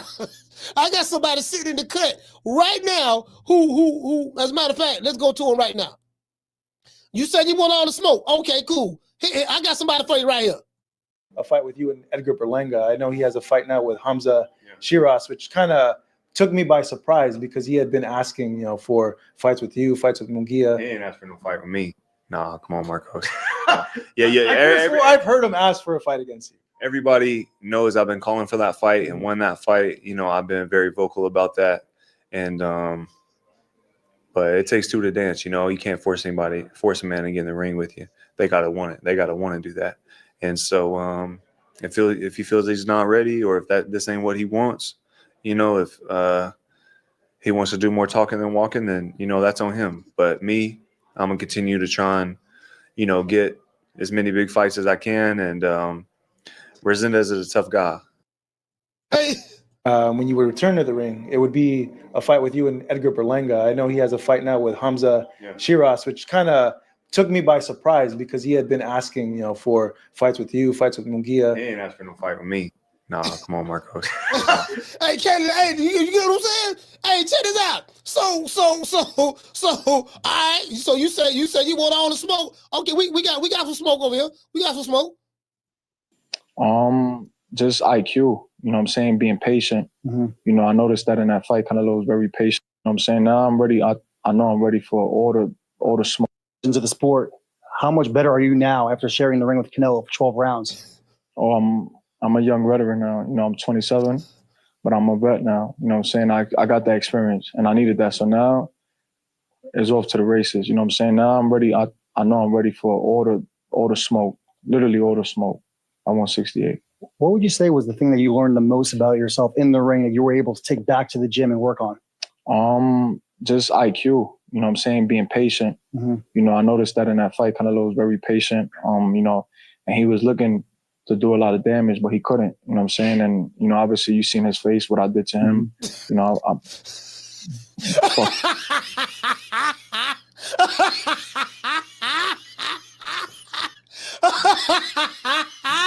Oh my God! Oh, this nigga.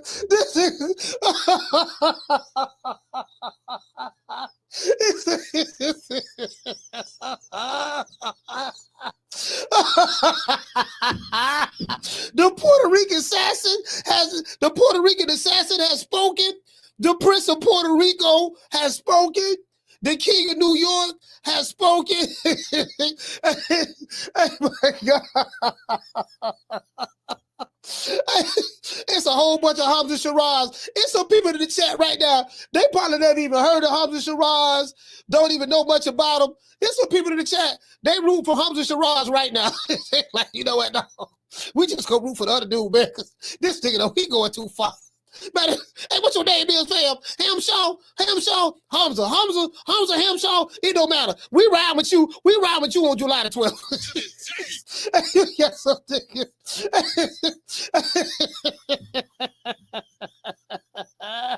Oh my God. Bro. You can't make this up. Fucked his face up bad. But he was very patient, you know, and he was looking to do a lot of damage, but he couldn't, you know what I'm saying? And, you know, obviously you seen his face, what I did to him. You know, I fucked his face up bad. But, you know, just a lot of IQ and just experience, you know what I'm saying? Being at that level with a legend like him, because at the end of the day, he's a legend. And that energy is different. You know, a lot of people could talk the talk, but if you're going to walk the walk, let's see. And I knew why people, you could fight a certain way in the gym, but when you go in front of that man, it's different. You know what I'm saying? I seen him fight since I was like 13 years old, 14 years old. You get what I'm saying? So me looking across the ring from him, it was like, oh, we here. But I was ready for it, you know, and I felt his energy. You know, that's why he gave me so much respect after the fight, because he knew.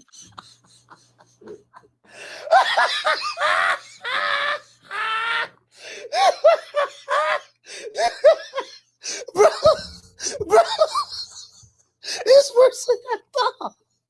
Oh, this is worse than I thought. This is worse than I thought. Bro, I see why. Oh, this motherfucker. Oh, this shit bad. Oh, this bad. Oh, this is bad. Oh, this is beyond bad. It's worse than I thought. This is bad. He's in another universe. He's in another universe. He's in the Spider-Verse. Yeah, y'all know that new Spider-Man movie came out not too long ago? The Spider-Verse. He's in the Spider-Verse, bro. Like, I don't know which fight he was. He must be talking about a different Canelo or what's Canelo he talking about? I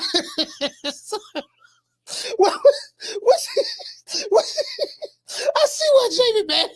I see why Jamie don't like him. But bro, he's on another planet, fam. It was like him mirroring himself, you know what I'm saying? And not just fighting a great fighter, but also fighting on that kind of stage. You never fought on that stage before. Never in my life. And now you're going to be fighting in front of 14,000 people, outdoors, New York City, main event. You're ready now. Oh, comfortable, super. You know, comfortable but alert. You know what I'm saying? Comfortable in the sense where I'm back home. Comfortable in the sense where, you know, I fought in front of 18, 19,000 people in the T-Mobile Arena. We fight in front of 14,000. So I'm comfortable. You know, remember, I went against not just him, but 18, 19,000 Mexicans that was in that arena. You know what I'm saying? For every one Puerto Rican, there was probably like 500 Mexicans that was there. You know what I'm saying? So, you know, I'm comfortable, man. I just know that right now I got my back against the wall. And I always knew that. I know in my career, my career is always going to be like that. I'm never going to have nothing easy in my life. You know what I'm saying? Whether it's my personal life or my career, I know that I just got to trust the Lord, you know, and just put my head down, keep working hard, stay humble, you know what I'm saying? And just keep pushing, keep knocking those doors down. But also, you're from New York. people are going to be coming out, I imagine, in a big way for you, and you're going to be going last. Obviously, there's a lot of talk about 2 main events: Shakur Stevenson, Williams Zepeda, you and Sheeraz. Why did you deserve to be go last? It's not about me deserving.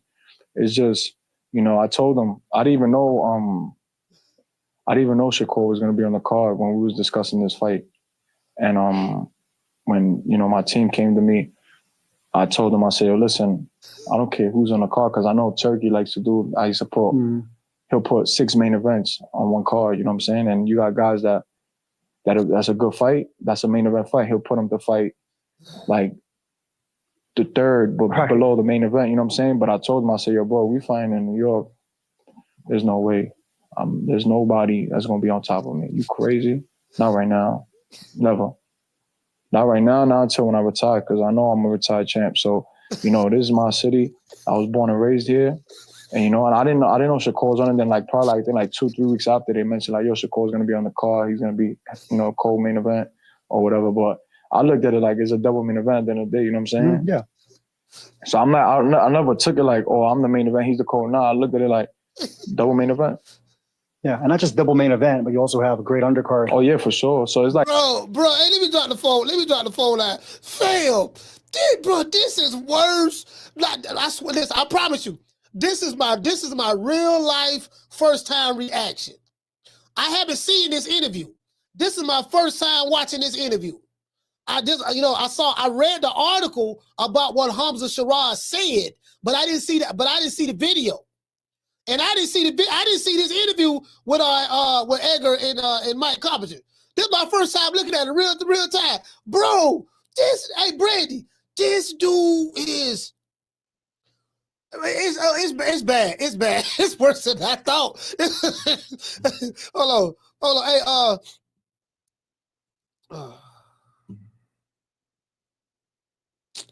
what's wrong with my doggone mouse moving around? Y'all hold on, man. My mouse tripping. My mouse. Oh, man, this shit is tripping. All right, cool. Shout out to John. I'm dropping that quarter of a dub. He said, Wells, can you get a comedy and box it all in one other than 2 Meter podcast? Hey, John, bro, fam, it's worse than I thought, bro. Hey, shout out to Jamie Vasquez. Dropping that $2 super chat. He said Edgar got into Rolly's crayon box. Hey, shout out to Gold Rush. Dropping that $2 super chat. He said he saw Canelo's last Dragon Glow, Leroy. Fail. Hey, shout out to Toe Glove Boxing. Dropping that quarter of a dub. He said you heard it from his own mouth. He had 38 Puerto Rican fans at the fight. His own entourage, basically. bro, it's worse than I thought. It's worse than I thought, fam. Man, Edgar Berlanga, bro, fam. It's right. Hey, phone lines up. You want to talk some shit?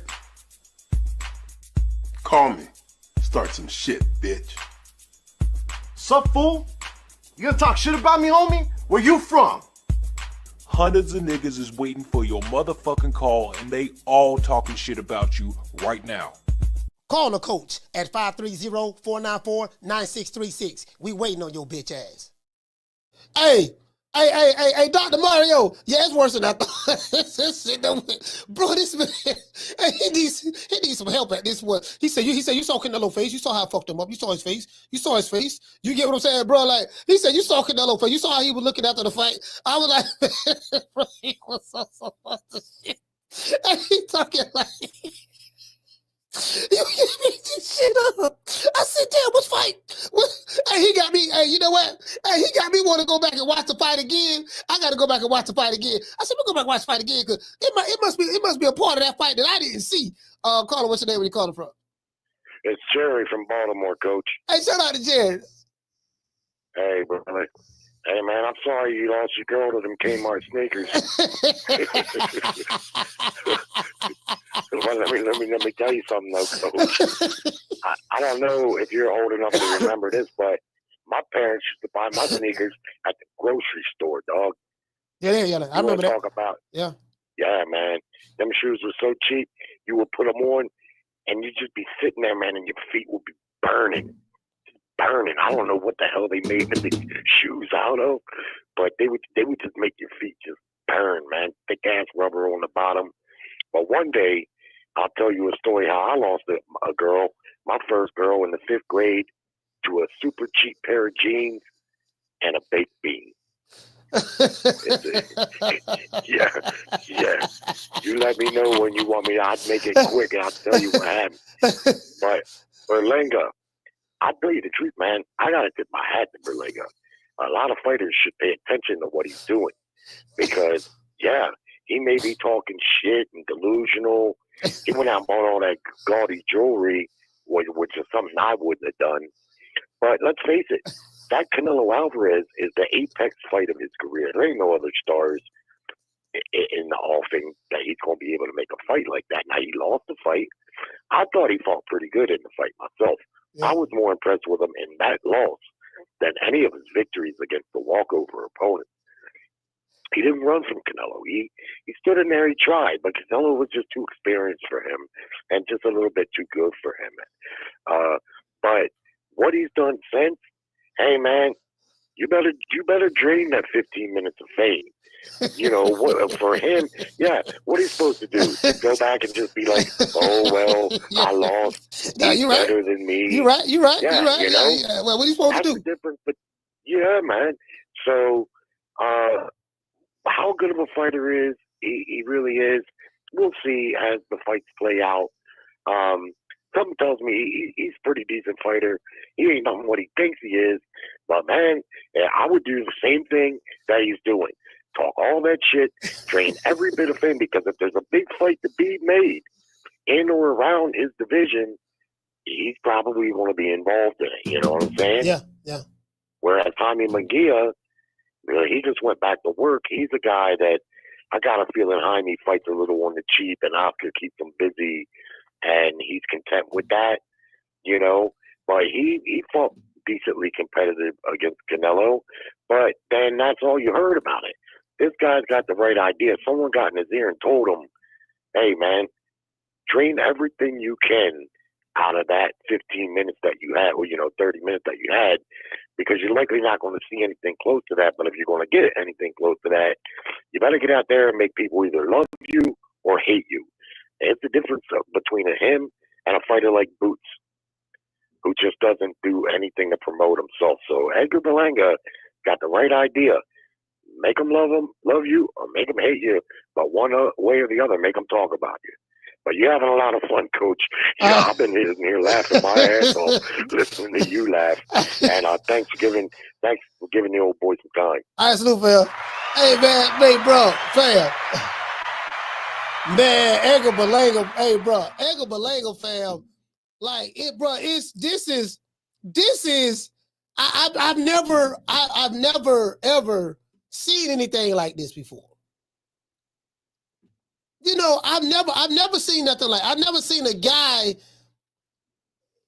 Okay, Oscar De La Hoya said that Devin Haney lost. His stock went down, and he lost.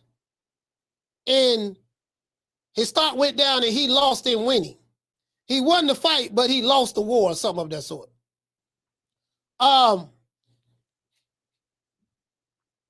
Edgar Berlanga lost the fight, but won the war, if that makes sense. He's getting more out of a loss to Canelo than any fighter that I've ever seen lose to Canelo. Dimitri Bivol beat Canelo, but he didn't get the fame and the notoriety like Edgar Berlanga, who lost to Canelo. Edgar Berlanga is telling anybody who would listen, I went 12 rounds with Canelo. I went toe-to-toe with Canelo. I messed his face up. I earned his respect. Do you get what I'm saying? And I'm like, which fight? And he got me questioning the fight itself. I'm like, okay, which fight is he? Okay, he said he fucked his face up, and I'm trying to. You get what I'm saying? I'm trying to figure out I'm like, which fight? Like, which fight was he watching? You know, yeah, man, you saw what I did to him, and this and that, and bro, I'm like, I saw a guy who was trying to survive. He was fighting not to get knocked out. You know, like as big as he was, he supposed to took it to Canelo, but anyway, but y'all get what I'm saying, bro. It's bad, bro. It's bad. I see why Jamie talking about now. Carla, what's your name? Where you calling from? Hey, what's up, Coach? This is Coach Eddie from ATL. Hey, Coach Eddie, talk to me. Hey, man, I got this dude a fraud, man. You know, Edgar Berlanga going to sleep. This dude is a fraud. This dude act like he like invincible or something. You know what I'm saying? This man think he man or something. Like he the big bad wolf. Like he's scaring people. Like nobody want to fight him or something. You know, everybody be calling this dude that. He can't box, Coach. Hey, bro. The dude can't, but the dude cannot box, man. He can't box. Hey, Coach Eddie, bro. That was my first time. That was my first time watching that video, fam. Man, Coach Eddie, bro, that's the funniest. The man he's beyond delusional. But I like him. I like him, you know, with no Diddy. But I like Edgar. But Edgar Berlanga don't won me over, man. Like, I don't know what it is. Like the dude, he's so funny, dog. He is so funny, Coach. That I'm just like, it's like I don't fall in love with him. No Diddy. I don't fall in love with him. No, man. Like I'm gonna just ride with him. I'm gonna ride with a Puerto Rican assassin, man. Hey, I can't rock with him, Cole. I can't do it. The man that got opportunity, he don't deserve it, man. This man fought straight cans, man, and all of a sudden he get this shot at the top dog. The man can't box. My guy, what's his name? Najee Lopez. You know Najee Lopez, the player on Pro Box, right? Yeah. Man, Najee be piecing that dude up, man. Hey, look. Najee putting hand and foot on Edgar Berlanga, man. Hey, look here, man. Look. Edgar Berlanga, look, fam. Look, it just levels to this. There's levels. Man, the man get beat up in sparring, Coach. You know I got all the sparring, Coach. I got all the sparring stories. Not to be piecing them up in sparring, man. Look, check this out. I get all that, but the dudes we knocked out, we wasn't picking. We wasn't fighting dudes who were picking oranges or UPS drivers. We knocked out some legit fighters, some real fighters. You get what I'm saying? So I get what you said. I get what you said about sparring and all that there. But Edgar Berlanga can't really show what he really got. He just be working on things in sparring. So you got to take that into consideration. Yeah. I forgot, but I did see them dance moves he was doing in sparring. He was shucking and jiving, juking left and right and doing the dance move. I forgot all about that. Man, this man is a fraud, man. This man like nobody want to fight him. Everybody calling this dude out. They know who to put him in there with. He won't fight Caleb. Caleb Andrade been calling the dude out for 4 years. They won't put him in because he can't box. The dude can't box, man. he can't box. Hey, Coach Eddie, man. Hey, bro, he say, yeah, you're not that. Mike Compton, like, yeah, you're not that 17. You're not that 17 people. Now, regardless of their, of the level of competition, you still knock them out. And so Mike Compton had no snuck that jab in there on him. He like, yeah, he said, yeah, exactly. I'm just saying, like, if it was that easy, everybody'd be doing it. Everybody, you know what I mean? Like, look, hold on now, don't get it twisted. We don't just be picking no people, who picking oranges or UPS drivers now. We ain't doing that. No.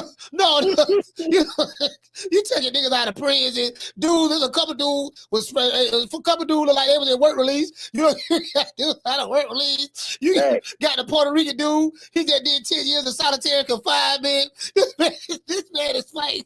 This man ain't Coach Eddie. But this ball is taking the easy match. Fight another ball. Taking all the easy matches. And the sad part is he's so delusional that he don't realize that he's the cherry. He's the cherry.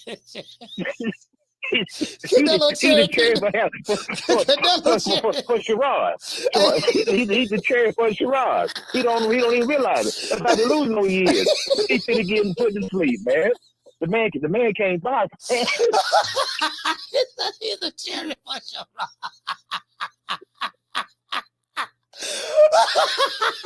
He said he's a cherry for Sheeraz. No, man, no, don't say that. Yeah, don't say that. Tell he going to sleep. Telling you, man. Don't say that. Oh, you say so the sheep.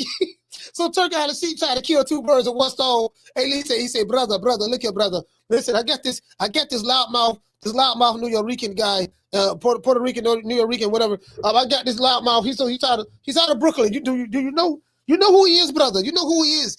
His name is Edgar Berlanga. What is his name? Yeah, Berlanga. Do you know who he is, brother? Yes. Yes, Excellency. I know exactly who he is. Look, brother. Look, I want to get you the Canelo fight. I'm gonna pay you $15 million. Because it's you. You my Muslim brother.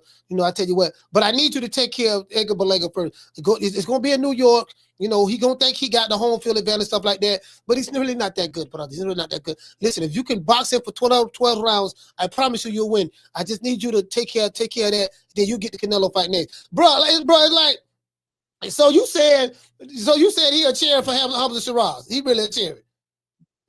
That's the plan. That's in that same interview, Sheeraz said he close to 200 pounds right now. When he was talking to Mike Carpenter, that dude's a big dude too, man. Yeah, he a big dude. Sheeraz is big, man. Yeah, he is. Yeah. I'm telling you, man. I don't think he's gonna win. I'd be surprised, but I pick Edgar to lose this fight.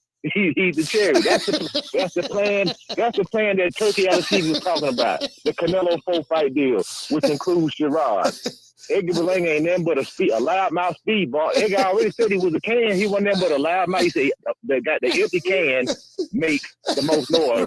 Edgar Sheeraz called the man the can in so many in an elegant way. In an elegant way, he called the man the can. He did call him a can. He said the empty can make the most noise. Yeah, he said. And then you know you're a can. That's all you need to know. Edgar Berlanga is a can, man. The man is C-class fighter, man. All right, brother. All right. Hey, Coach Eddie said, hey, you know what? Coach Eddie make a valid point. You know what, fam? He did say that. He said an empty can. He said an empty can make the most noise.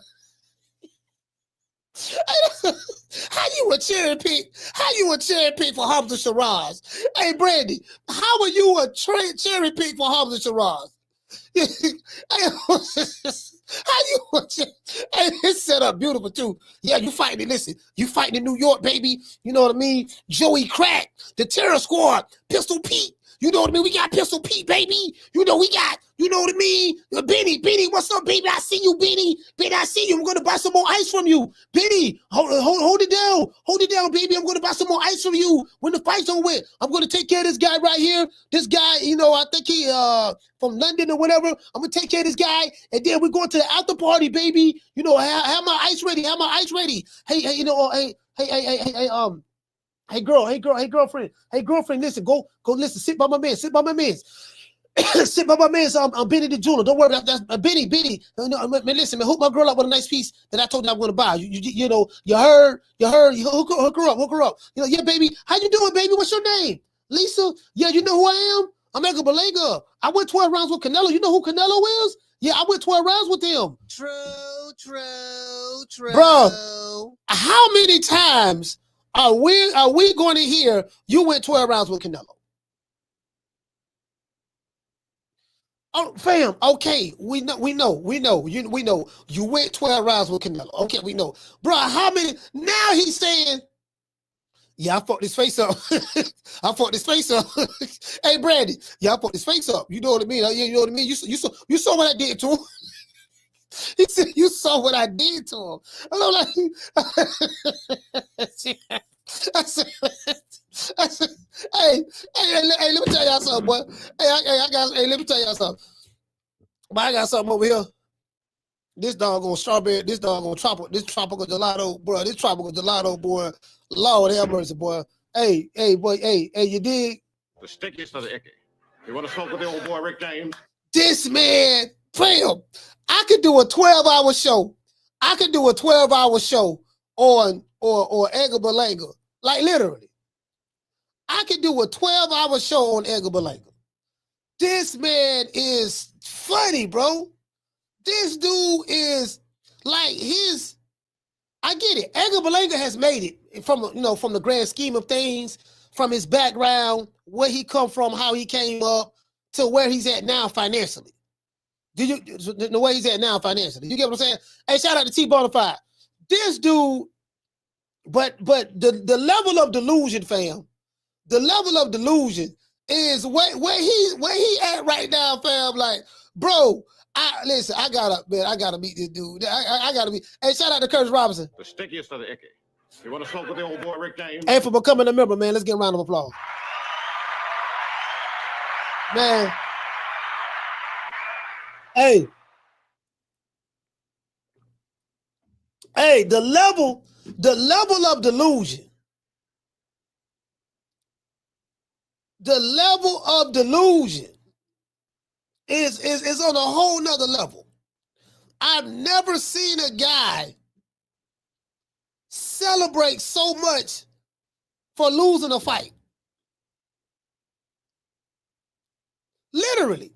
Hey, shout out to NPR. NPR said John Ryder gave Canelo a better fight. Yes, he did. Yes, he did. John Ryder had a broken nose. Canelo broke his nose in like the 5th or 6th round. And he dropped him, got back up, his nose was bleeding, and he kept fighting. He kept fighting. In Mexico. Man, hey, bro, listen, man, Edgar Berlanga is fam. Edgar Berlanga, hands down, he's a superstar. He's a superstar in the sport of boxing. I'm saying in today's standards, because in today's it don't take much to be a superstar. They call Rolly Romero a superstar. Bruh, they call Rolly Romero a superstar. If Rolly Romero can be a superstar, then guess what? Edgar Berlanga has to be a superstar as well. Hey. Yeah. Ooh, that look good. How much fun?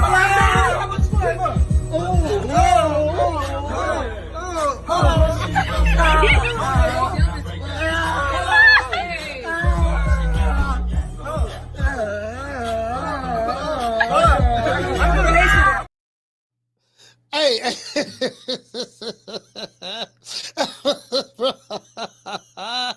you know what I'm gonna do? I'm gonna go to this barbershop I be going to. I take my son to get a haircut at. It's a Dominican barbershop. Dominicans and Puerto Ricans. I'm gonna go. It's a Dominican and Puerto Rican barbers in this barbershop. I'm gonna go over there. I'm gonna go over there just to ask them. Hey man, what y'all think about Edgar Berlanga? What y'all think about Edgar Berlanga? You know what I mean? Edgar Berlanga. You know what I'm saying? Hey, let's listen to the rest of this. Hey, he said Camacho was crazy, but he backed it up for the most part. Yeah, Hector Camacho can fight though. Hector Camacho fought. He fought some. You know what I mean?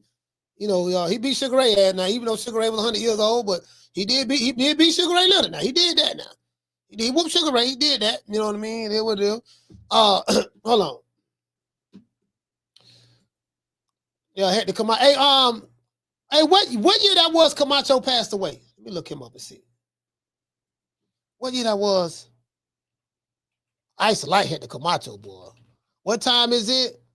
Macho time. What year that was he passed away? Macho Man. Hector Camacho, man, like... What year that was? Hector Camacho passed away, man. Shit.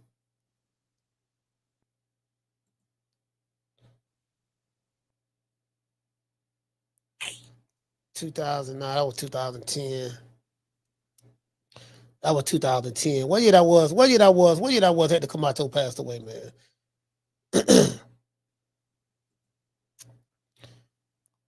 I'm trying to think what year that was. I forgot. Do anybody know what year that was Hector Camacho passed away? Somebody say 2014, 2012, 2015.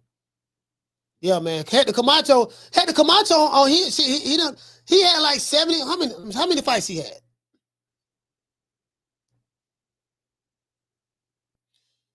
Yeah, Hector Camacho had Damn, Hector Camacho had 88 fights. Hector Camacho had 88 fights. Here you go right here, fam. Hector Camacho had 88 fights, bro. 6 losses. He's never been knocked out. He had 3 draws, 38 KOs.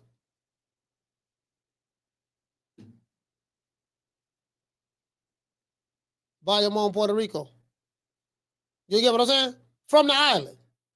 Hector Camacho, man. Hey, I used to like Macho. I used to like the Macho Man, man. I used to like Macho Man.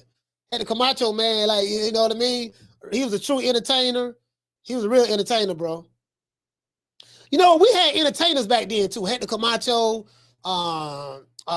what's my man name? Prince Nassim, my man, over there from the UK. Roy Jones. Pretty boy Floyd.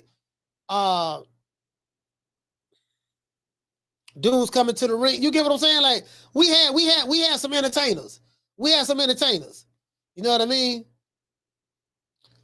We had some entertainers back then, man. Somebody said Jorge Paez. Yeah, Jorge Paez. Yeah. Jorge Paez. Yeah, you right. I forgot all about him, Jesus. Yeah, for sure. Absolutely. We had some entertainers, man. You know, it seemed like some of these fighters, they gotta get them some personality, fam. They gotta get some personality. They do. And we gotta look at the rest of this shit. Hey, let's look at the rest of this interview. Let's look at the rest of this interview, fam. Oh, let's do this. Let's look at the rest. Berlanga. Hey, Edgar Berlanga, man. Oh, bro. Like, literally all those fights is main events, you know what I'm saying, which is dope. You like being part of that versus just one big fight, which you had with Canelo?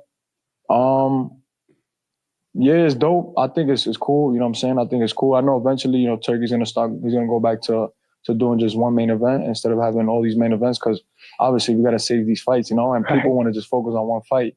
You know, I feel like sometimes if you put too much good fights, you know, a lot of people don't really be on point with all those fights, you know? So I think, but eventually it'll die back down. And hey, that don't make no sense. That don't make no sense. Yeah, man, you put all the good fights on one card. You know, then the people, they might lose focus a little bit. They just want to. So no. If you got people will remember when you got a bunch of good fights on the card. Don King used to do it all the time. He had something called the Revenge of the Revenge of the Rematches. What I have right here? The revenge of the rematches. Julio Cesar Chavez versus Frankie Randall. Julian Jackson versus the G-Man, Gerald McCallum. Azuma Nelson versus Jesse James Lehow. Terrible Terry Norris versus Simon Brown. All of that was on the same card, 4 main events. Don King used to do that all the time. That's how it. Yeah, you get what I'm saying? Yeah, I don't know what he's talking about. I feel like Turkey will get back to just doing the one main event thing. So again, you talked a lot of trash to Hamzah Sheeraz. You were not shy up there. We know how your style is. What did you see in his eyes? He coming to fight. I know he is. That's why I'm taking this. I take every fight serious. You know what I'm saying? But this one, for some reason, I'm taking this as if I'm fighting Canelo. And I told him that. I said, yo, I'm your Canelo. He said, you think you my Canelo? I said, that's how I know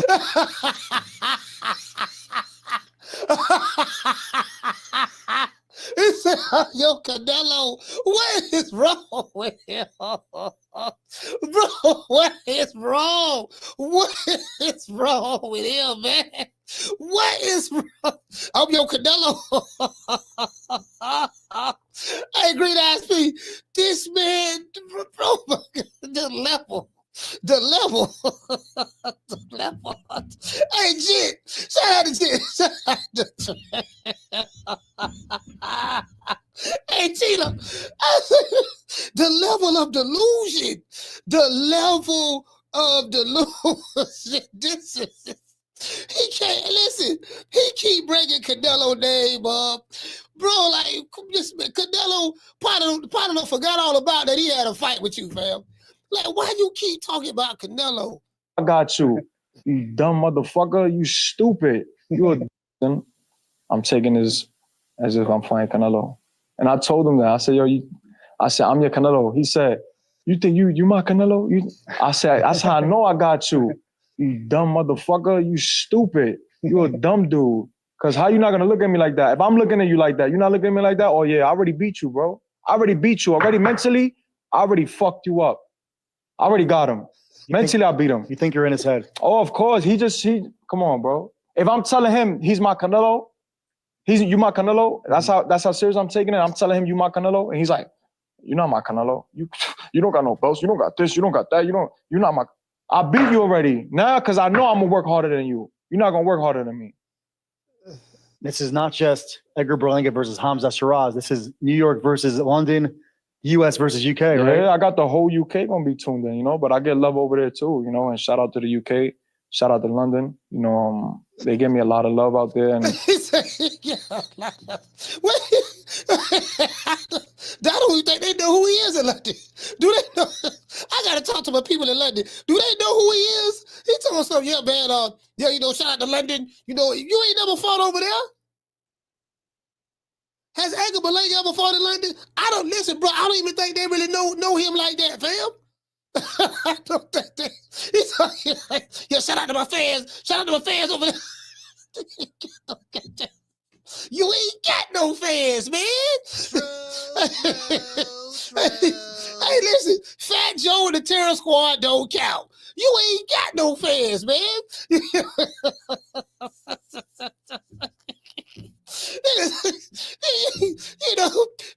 listen, man. This man. Oh, man. I know, they want me to fight out there soon, what I'm saying? They like this shit. They love, the UK is crazy. They up there with the US, what I'm saying? They love boxing. And you seen, Conor Ben with Eubank, 62,000, 63,000 people, so that's different. What I'm saying? They big boxing fans over there. Yeah, and New York, obviously, great fight town, but it's kind of... That don't mean that you're going to do 63,000. That don't mean... He bringing up Conor Ben and Chris Eubank without putting it in context. You're talking about two guys who have a backstory. They fathers has fought back in the day, so they got that animosity between Nigel Ben and Chris Eubank Sr. So and then now the sons are fighting each other. They have a legendary story, backstory, and everything. Just because Conor Ben and Chris Eubank did 63,000, that don't mean you gonna do that when you go over there. True. Man, no people don't know who he is, man. Man, oh my God, let's go. Fallen off the map in recent years, right? We haven't had these big fights. We had Times Square May 2nd. We're going to have this big show July 15th. And we don't really have many world champions from New York right now. I don't know if we have any. Yeah, we have one. We have one. Richardson. Okay. Oh, of course, Hitchens, right. So, but, it's true. Right now, we got to bring that back. You know what I'm saying? He's world champ. I got to go collect. Right now, but, if you think about it, we in an era now that I'm going to keep it a buck. Titles don't even matter. Look at Jake Paul. Mm-hmm. Jake Paul don't got one title, and he's selling. He's about to do a mega fight with Chavez Jr. So that just goes to show that belts don't mean nothing for real boxing fans. It does, But right now, there's so much people that's tuning into boxing that don't understand the sport that they just tuning in because it's entertainment, and there's a lot of entertainment that's going behind it now. That they don't care if you got 4 or 5 belts, you know what I'm saying? Nobody don't give a fuck about that. Speaking of, you know why he's saying that? Because he ain't never won a belt.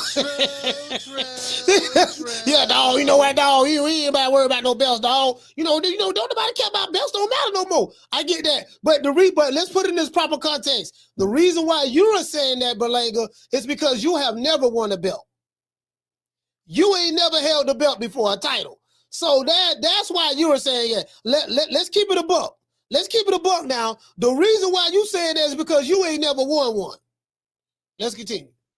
Because you can believe if Edgar Berlanga had won a belt before, that's all he'll be talking about. I've been a champion before. I'm a champion. I've been a champion. You don't understand. There's levels to this. I fought Canelo, and now I'm a champion. You know, I took that experience, and that made me a better fighter. Now look at me. Hey, Biddy the jeweler. Biddy, what's up, baby? What's going on, baby? Listen, shout out to Joey Crack, Terror Squad, Remy Mom. Remy, I know you're going through what you're going through with Papoose. Hey, Pap. Hold me down, baby. Hold me down, baby. Hey, Joey Crack, hold me down. Pistol Pete, hold me down, baby. I'm representing for the Terror Squad. True.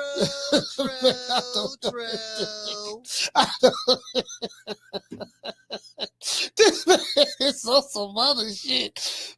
Belts. Hamzah Sheeraz, of course, coming off of his first title shot. It was a draw with Carlos Adames. Many people thought he lost. What did you think about that fight? Yeah, he lost. It was a gift. That was a gift. That was only a gift for him because he was in Saudi. You know what I mean? Because that was tailor-made for him to win, you know, and he didn't go out there and do what he had to do. And I told him in the face-off, I said, you know, he's lucky because this dude, Adames, he got tired. Yeah. I feel like if he was in shape and he would have picked up the pace on him, he would have took him out. Was there anything Sheeraz did in that fight that impressed you? Nothing. I'm studying him a lot and nothing. He was buzzed a couple of times in that fight, right? Yeah, he was buzzed a couple of times. He landed a couple clean shots on Adames, but Adames shook it off. I feel like Adames didn't really sit on his punches when he had the opportunity to. He was, I feel like a lot of just tapped. I feel like he was tapped because of his conditioning. This dude, Edgar Berlanga, fam.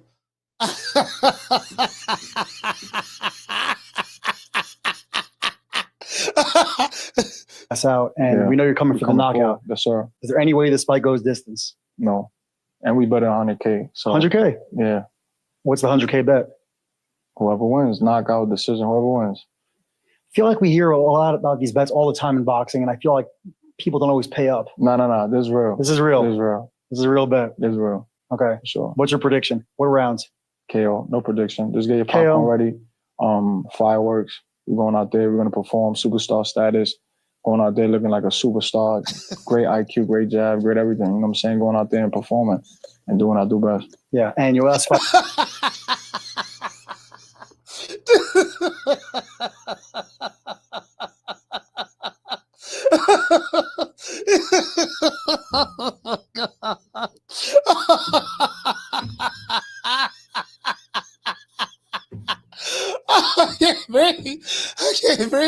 I can't breathe.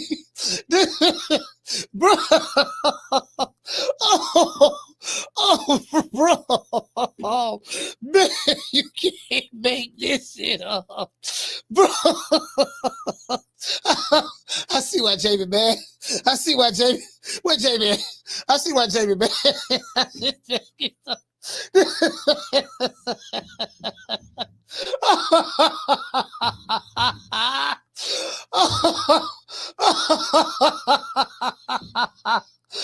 I got a headache.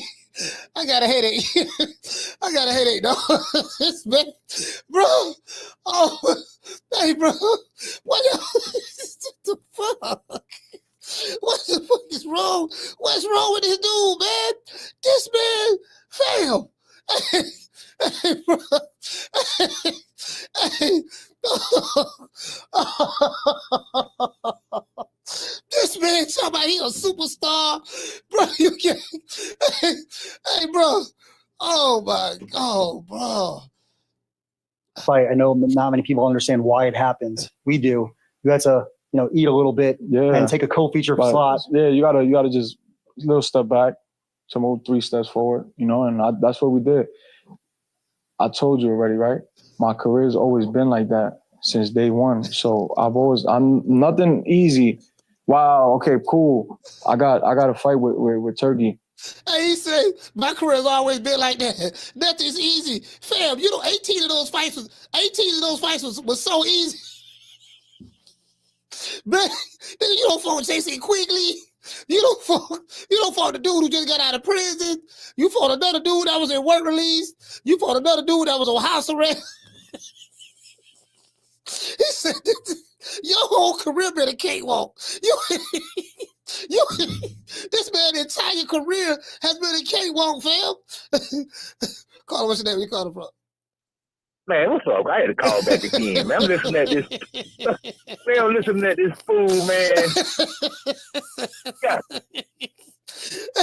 And this man talking like he got some type of Hall of Fame career, like he just got this outstanding resume, like he got all these champions that he done knocked out.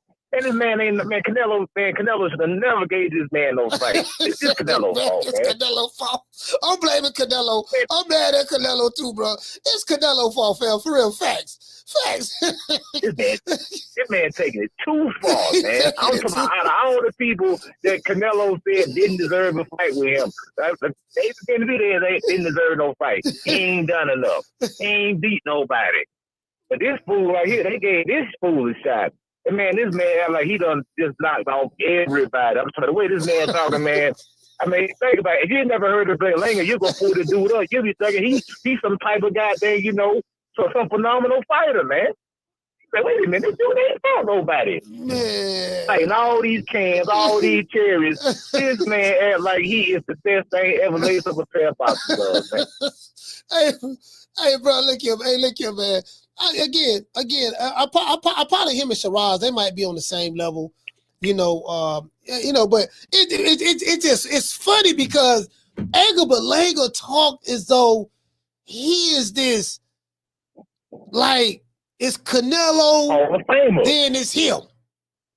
It's Canelo, then it's me, and then under me, it's Crawford, Tyson Fury, Errol Spence, all those guys, Canelo Plant, all those guys, but it's Canelo, then it's me, and then there's everybody else. You get what I'm saying? And belts really don't matter because, I'm already a superstar. Ask Pistol Pete, ask Benny the Jeweler.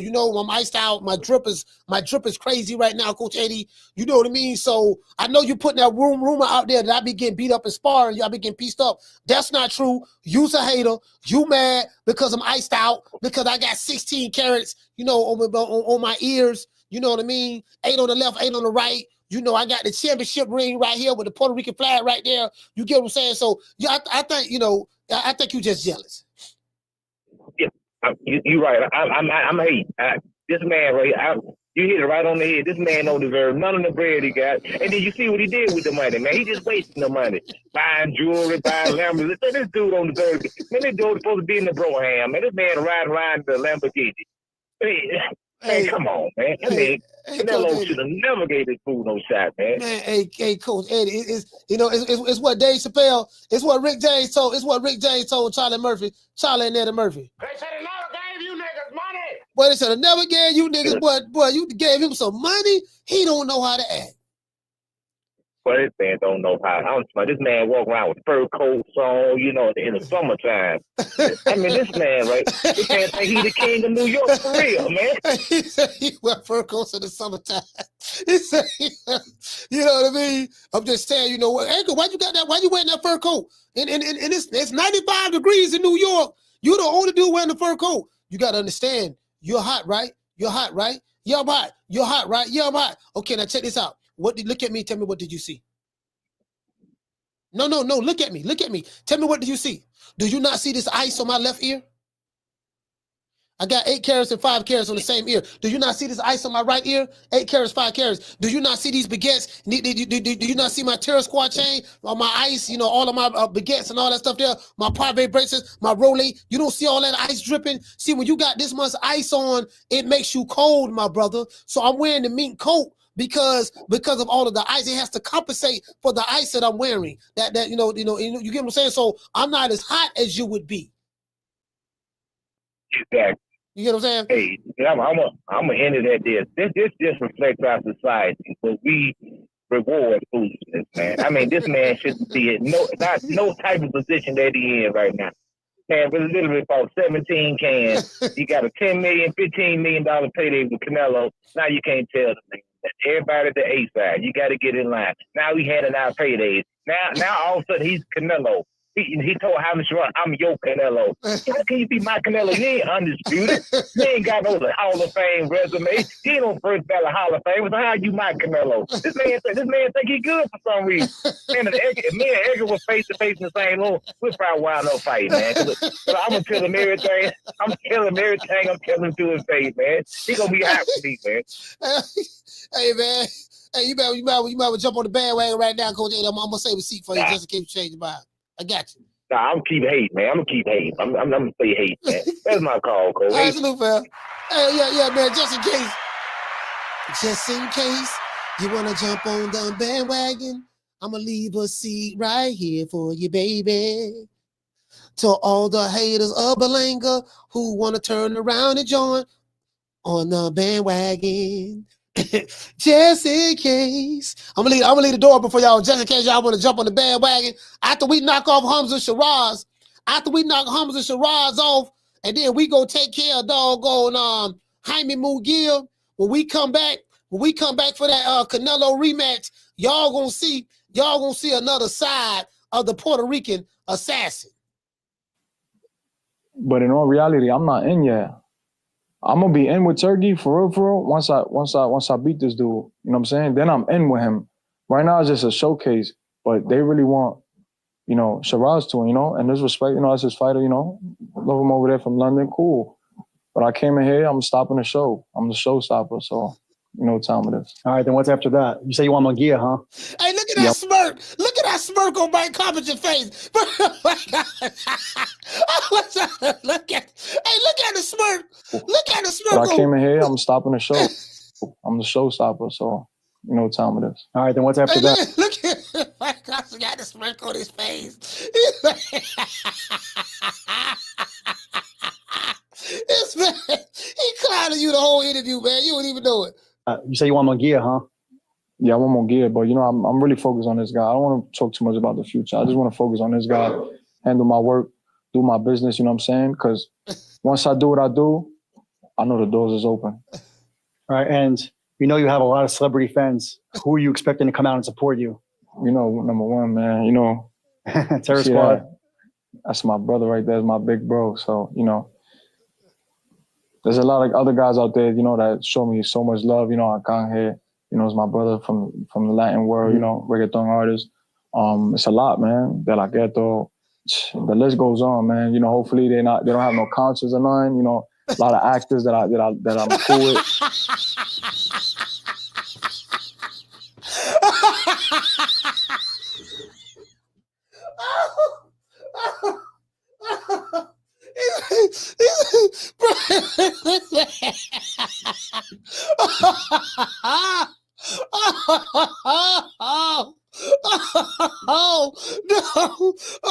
Oh no.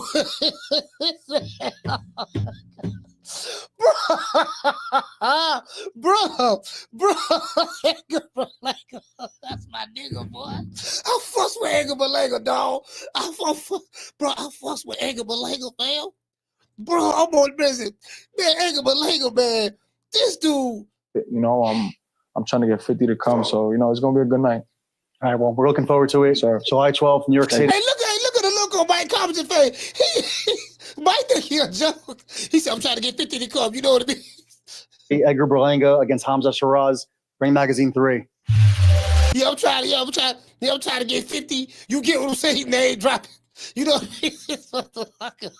mean? He's trying to get 50. Yeah, I'm trying to get 50. You know what I mean? You know how we do it. You know, shut the city down. You know. We did it first, and we motivate even the greats. Well, this is different. Hey, bro. Hey, Miss Black Panther. Hey, this man. You can't make this up, fam. Miss Black Panther, you can't make this up. This is a 14-minute interview. This man, bro, I've been laughing the entire show. Edgar Berlanga, I've been laughing the entire show from a 14-minute interview. Like, I got a headache right now. I'm like, okay, like, is he, fam? You do know you lost that fight, right? You probably won. Like now they talking about you. Hey, listen, this how you know. This how you know Mike Carpenter patrolling him. Check this out, Edgar Berlanga. This how you know Mike Carpenter patrolling him. For you, number one, man. You know time it is. All right, then what's after that? You say you want Munguia, huh? Okay, but they really want, Sheeraz to win, and there's respect, as his fighter, love him over there from London, cool. But I came in here, I'm stopping the show. I'm the showstopper, so time it is. All right, then what's after that? You say you want Munguia, huh? Hey, look at Mike Carpenter. Mike Carpenter egging the ball. He egging the ball. He said, and then look at Edgar looking. He said, what's after that, Edgar like, man, I don't know how long I can keep this charade up, man, yo. Yeah, I want more gear, but I'm really focused on this guy. I don't want to talk too much about the future. I just want to focus on this guy, handle my work, do my business, you know what I'm saying? Because once I do what I do, I know the doors is open. All right, and you know you have a lot of celebrity fans. Who are you expecting to come out and support you? We know you got a lot of celebrity fans. What celebrity fans you got? Come on, let's be honest. Let's put it on the table. All right, I'm talking to my New Yorkers. My New Yorkers out there in New York. What celebrity fans Edgar Berlanga have? He got Fat Joe and the Terror Squad. All right, outside of Fat Joe and the Terror Squad, who we got? Diddy in jail. Diddy's in jail, right? Diddy's in jail. All right, who we got? Fat Joe, okay. Fat Joe and the Terror Squad. Them the only ones I hear him talk about all the time.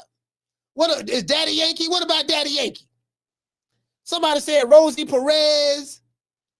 Okay, so Rosie Perez, Fat Joe, and the Terror Squad. Who else he got? Who else he got?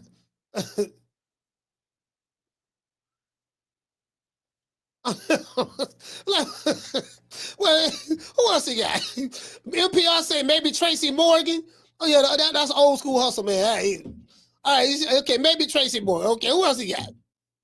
Is the beat nuts gonna be there? Is the beat nuts gonna be there? What about the beat nuts? Is they gonna be there? All right, Jay Green say Bad Bunny. Bad Bunny. Hey Sue said DJ Khaled. Somebody, Ron Ultra said J-Lo.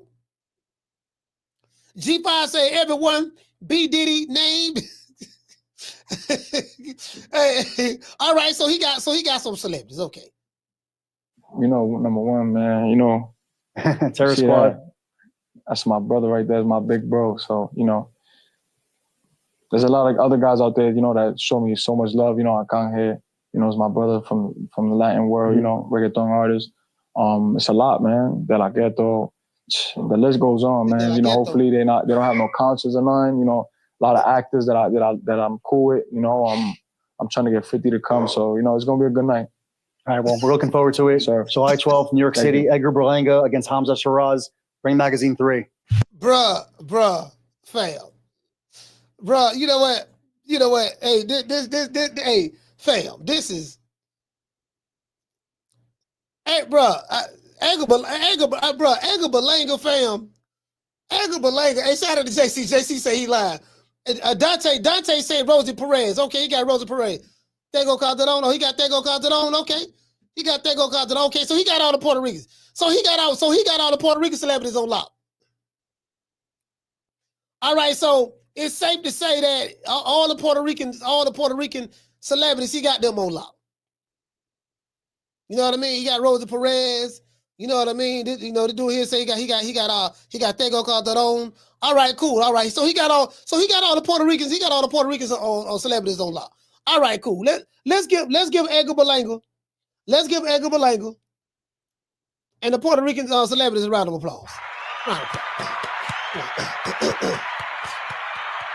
Yeah, let's do that. Yeah, you get what I'm saying? Edgar Berlanga gonna bring boxing back to New York. Edgar Berlanga is gonna bring boxing back. And guess what? We got the Knicks. Hold on, did the Knicks win? Well, I know they down 0-1, right? Let me see. Hold on. We got a cash out. Hey, shout out to Tequila for dropping that half for bam, dub on your boy. Hey, Leroy. Super chat. Hey, Tequila she said your laugh watching the live. Hey, shout out to Tequila. I appreciate you, sis. Hey, let's say Tequila with the Huggy Bell. All right, so he got all the Puerto Rican celebrities. What about Daddy Yankee? Y'all know I like Daddy Yankee. I rock with Daddy Yankee. Down from the bar, there's a platform stage. People pimping, sharp as razor blades. Pacifico said Pitbull. Nah, Pitbull Cuban. Pitbull Cuban. Yeah, Pitbull Cuban from Miami. Yeah, I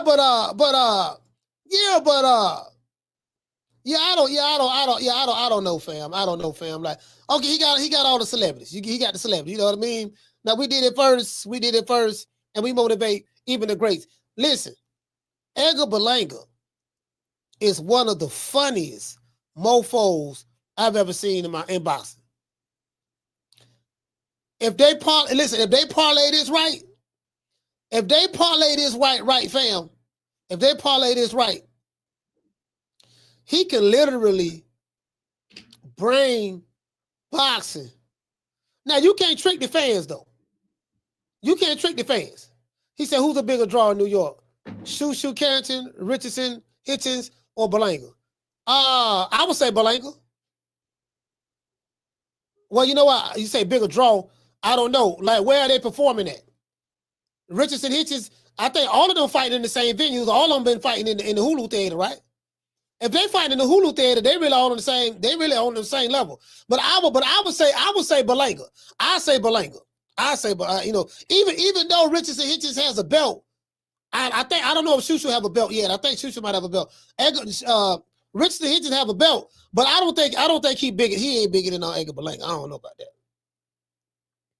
I don't think he's bigger than the Puerto Rican assassin because Richardson Hitchens is just. He's just Richardson Hitchens. You get what I'm saying? He just Richardson Hitchens. All right, the Knicks play tonight.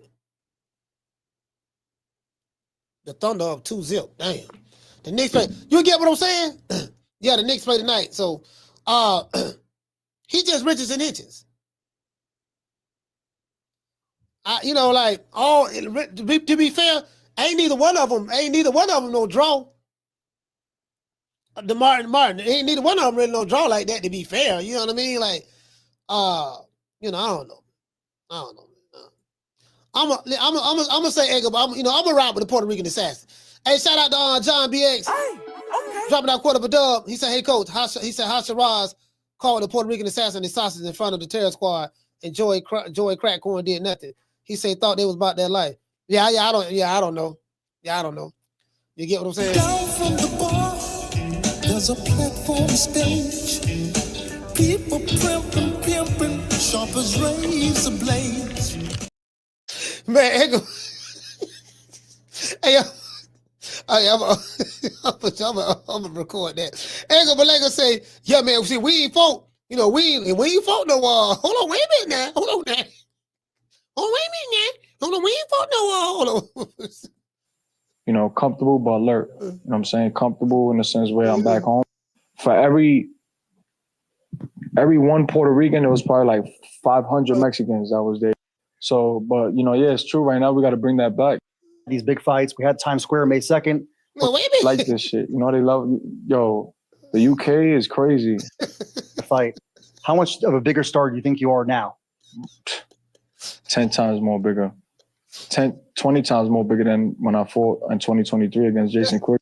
Hey, bro, like this man, this man is on his own planet. Hey, you got somebody be on a different planet. Edgar Berlanga is in an entirely different universe. He is in his own universe. You know what, dog? This universe that we live in over this galaxy. You got a galaxy within the universe, right? So look, this part of the universe over here, it's clearly too small for you. It's not big enough for you. We got another universe over here, dog, called Universe 12. It's 10 times the size of this universe we in right now. We gonna send you over there, dog, because you on some other stuff. To this day. Bro, fam. Bro, I gotta ride with him. Hey, shout out to Mr. Calderon. Hey, Calderon, I gotta ride with him, fam. Hey, Schoolo, what's Schoolo at? What Schoolo said? What's Schoolo? Schoolo say, he said, I'll catch y'all next show. Peace, coach. Yeah, shout out to you, fam. Let's give everybody a round of applause.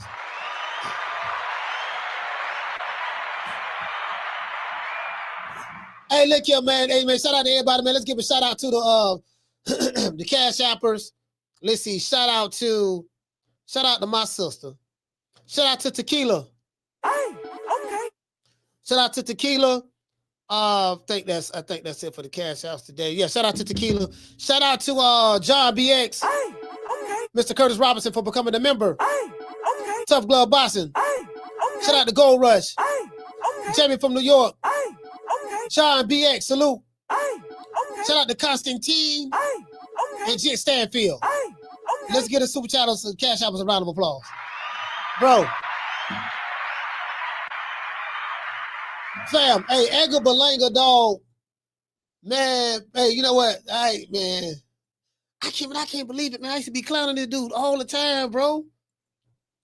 I used to be clowning this dude, Edgar Berlanga, all the time. And now I'm kind of like, it's like now I'm kind of like a fan. It's like that. Now it's kind of like I'm a fan now, but I'm not a fan. I'm not a fan for the for boxing. I like Edgar Berlanga for something totally different. It ain't got nothing to do. It ain't got nothing to do with boxing. It ain't got nothing to do with it. I can't tell you anything he do good as a boxer. So I can't really talk. You know, he's a big puncher, but that's it. And he fought a bunch of cans, so he got a resume full of cans. But the dude, he milking this Canelo thing, fam. Like he milking it. Oh, he milking. We the Charlo twins. We known for calling everybody out. Please call these people out. Listen, the whole world's looking at you. Call these people out. What's up? It's the Jamal the Hitman Charlo. Let's get it. Who want it? Name them names, man. They know who they is. Name them names, please. The names need to be named. They know who they is. The Mexican monster. Mexican monster. Hello. Hey, shout out to LA. Shout out to LA Shoes. What he say? He say, coach. He say, coach, you a fan for the bullshit. He say that's it. Hey, facts. True. Shout out to everybody, man. Y'all know what it is, man. I'm gonna give everybody a shout out after these messages. See your eyes shine, she's my snow bunny, please. In the winter lights, too, she's my sweet Dr. Free. Talk to my nose, this lover's got is so raw. Make you goose, stepping out of control. It's me against the light, snow bunny. Moving on the bar, everything's alright. Got that smooth, so feel. No, that's next to the law. With my snow bunny love, been party about the night. See your eyes shine, she's my snow bunny, please. In the winter lights, too, she's my sweet Dr. Free. Talk to my nose, this lover's got it so raw. Make you goose, stepping out of control. It's me against the light, snow bunny. Moving on the bar, everything's alright. Got that smooth, so feel. No, that's next to the law. With my snow bunny love, been party about the night. See your eyes shine, she's my snow bunny, please. In the winter lights, too, she's my sweet Dr. Free. Talk to my nose, this lover's got it so raw. Make you goose, stepping out of control. It's me against the light, snow bunny. Moving on the bar, everything's alright. Got that smooth, so feel. No, that's next to the law. With my snow bunny love, been party about the night. See your eyes shine, she's my snow bunny, please. In the winter light. Yeah, man. Hey, look here, man. Hey, man, it is what it is, man. Shout out to everybody in the chat. Let's give everybody a round of applause. Everybody a round of applause. Shout out to NPR. Hey, okay. Shout out to Miss Black Panther. Hey, okay. Some in November. Hey, okay. Shout out to Mika Lovem. Hey, okay. Brandon Sweet Like Candy. Hey, okay. Shout out to Ruben Allen. Hey, okay. Legacy Remains. Hey, okay. Shout out to Relax and Chill. Hey, okay. SP Got Beats. Hey, okay. Shout out to Mark Brock. Hey, okay. Sonny Augustine. Hey, okay. Small X. Hey, okay. Shout out to the Cardenas. Hey, okay. John. Hey, okay. Shout out to Trey. Salute, brother. Hey, Falcon 784. JC in the building. Y'all know what it is. I'm gonna give everybody else a shout out, man, after these messages.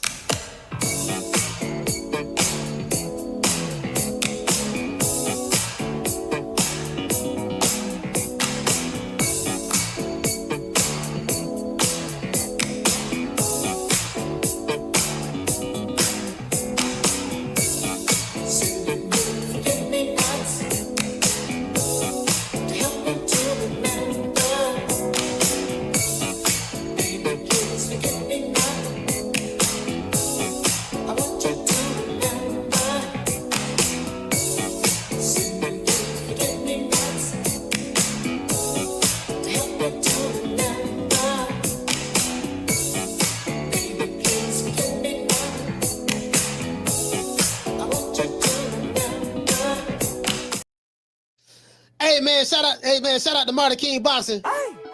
Make sure we still on point. Shout out to Marty King Boxing in the building. Shout out to G5 from the Bronx. School of X-Man. Shout out to JC in the building. Shout out to everybody watching on Instagram. Everybody watching on X. Everybody watching on Facebook. Everybody watching on YouTube. We can't forget about Rumble. Shout out to them boys over there on Rumble. It is what it is, man. Shout out to everybody, man. Y'all know what time of TI is. The lovely Miss Black Panther, John, Tila. Shout out to Tila, North Omaha, stand up. Tough Glove Boxing in the building. Cooking for Sir Senior. Shout out to Mr. Corey Bradley. Jason Phillips in the building. Shout out to John, Unlaced Shoes, Falcon 784, Kenneth Johnson, my main man Darren Hankinson. Salute to you, brother. My main man DJ, my main man Darren. Shout out to Sean. Tila in the building. Let's see. Shout out to Tegra GG. Foodie was here. Unlaced Shoes. Shout out to G5 from the Bronx. Jamie from New York. Hey, shout out to Edgar Berlanga, Fat Joe, the Terror Squad. It is what it is, baby. Bad Bunny, J-Lo, you know what I mean? Rosie Perez, you dig? You know, we know Daddy Yankee. We doing the big, baby. We doing the big. Shout out, listen, man. Shout out to Joey Crab, Pistol Pete. Shout out to all of you guys. I'll catch you guys on the next one. You know, Barbado, don't beat me there, Peace. Don't, hey, man, look, man, y'all want to become a fan of Edgar Berlanga? We still got room on the bandwagon. You dig? Man, I'm out of here, bro. Let's go. Man, I'm out of here, bro. Let's go.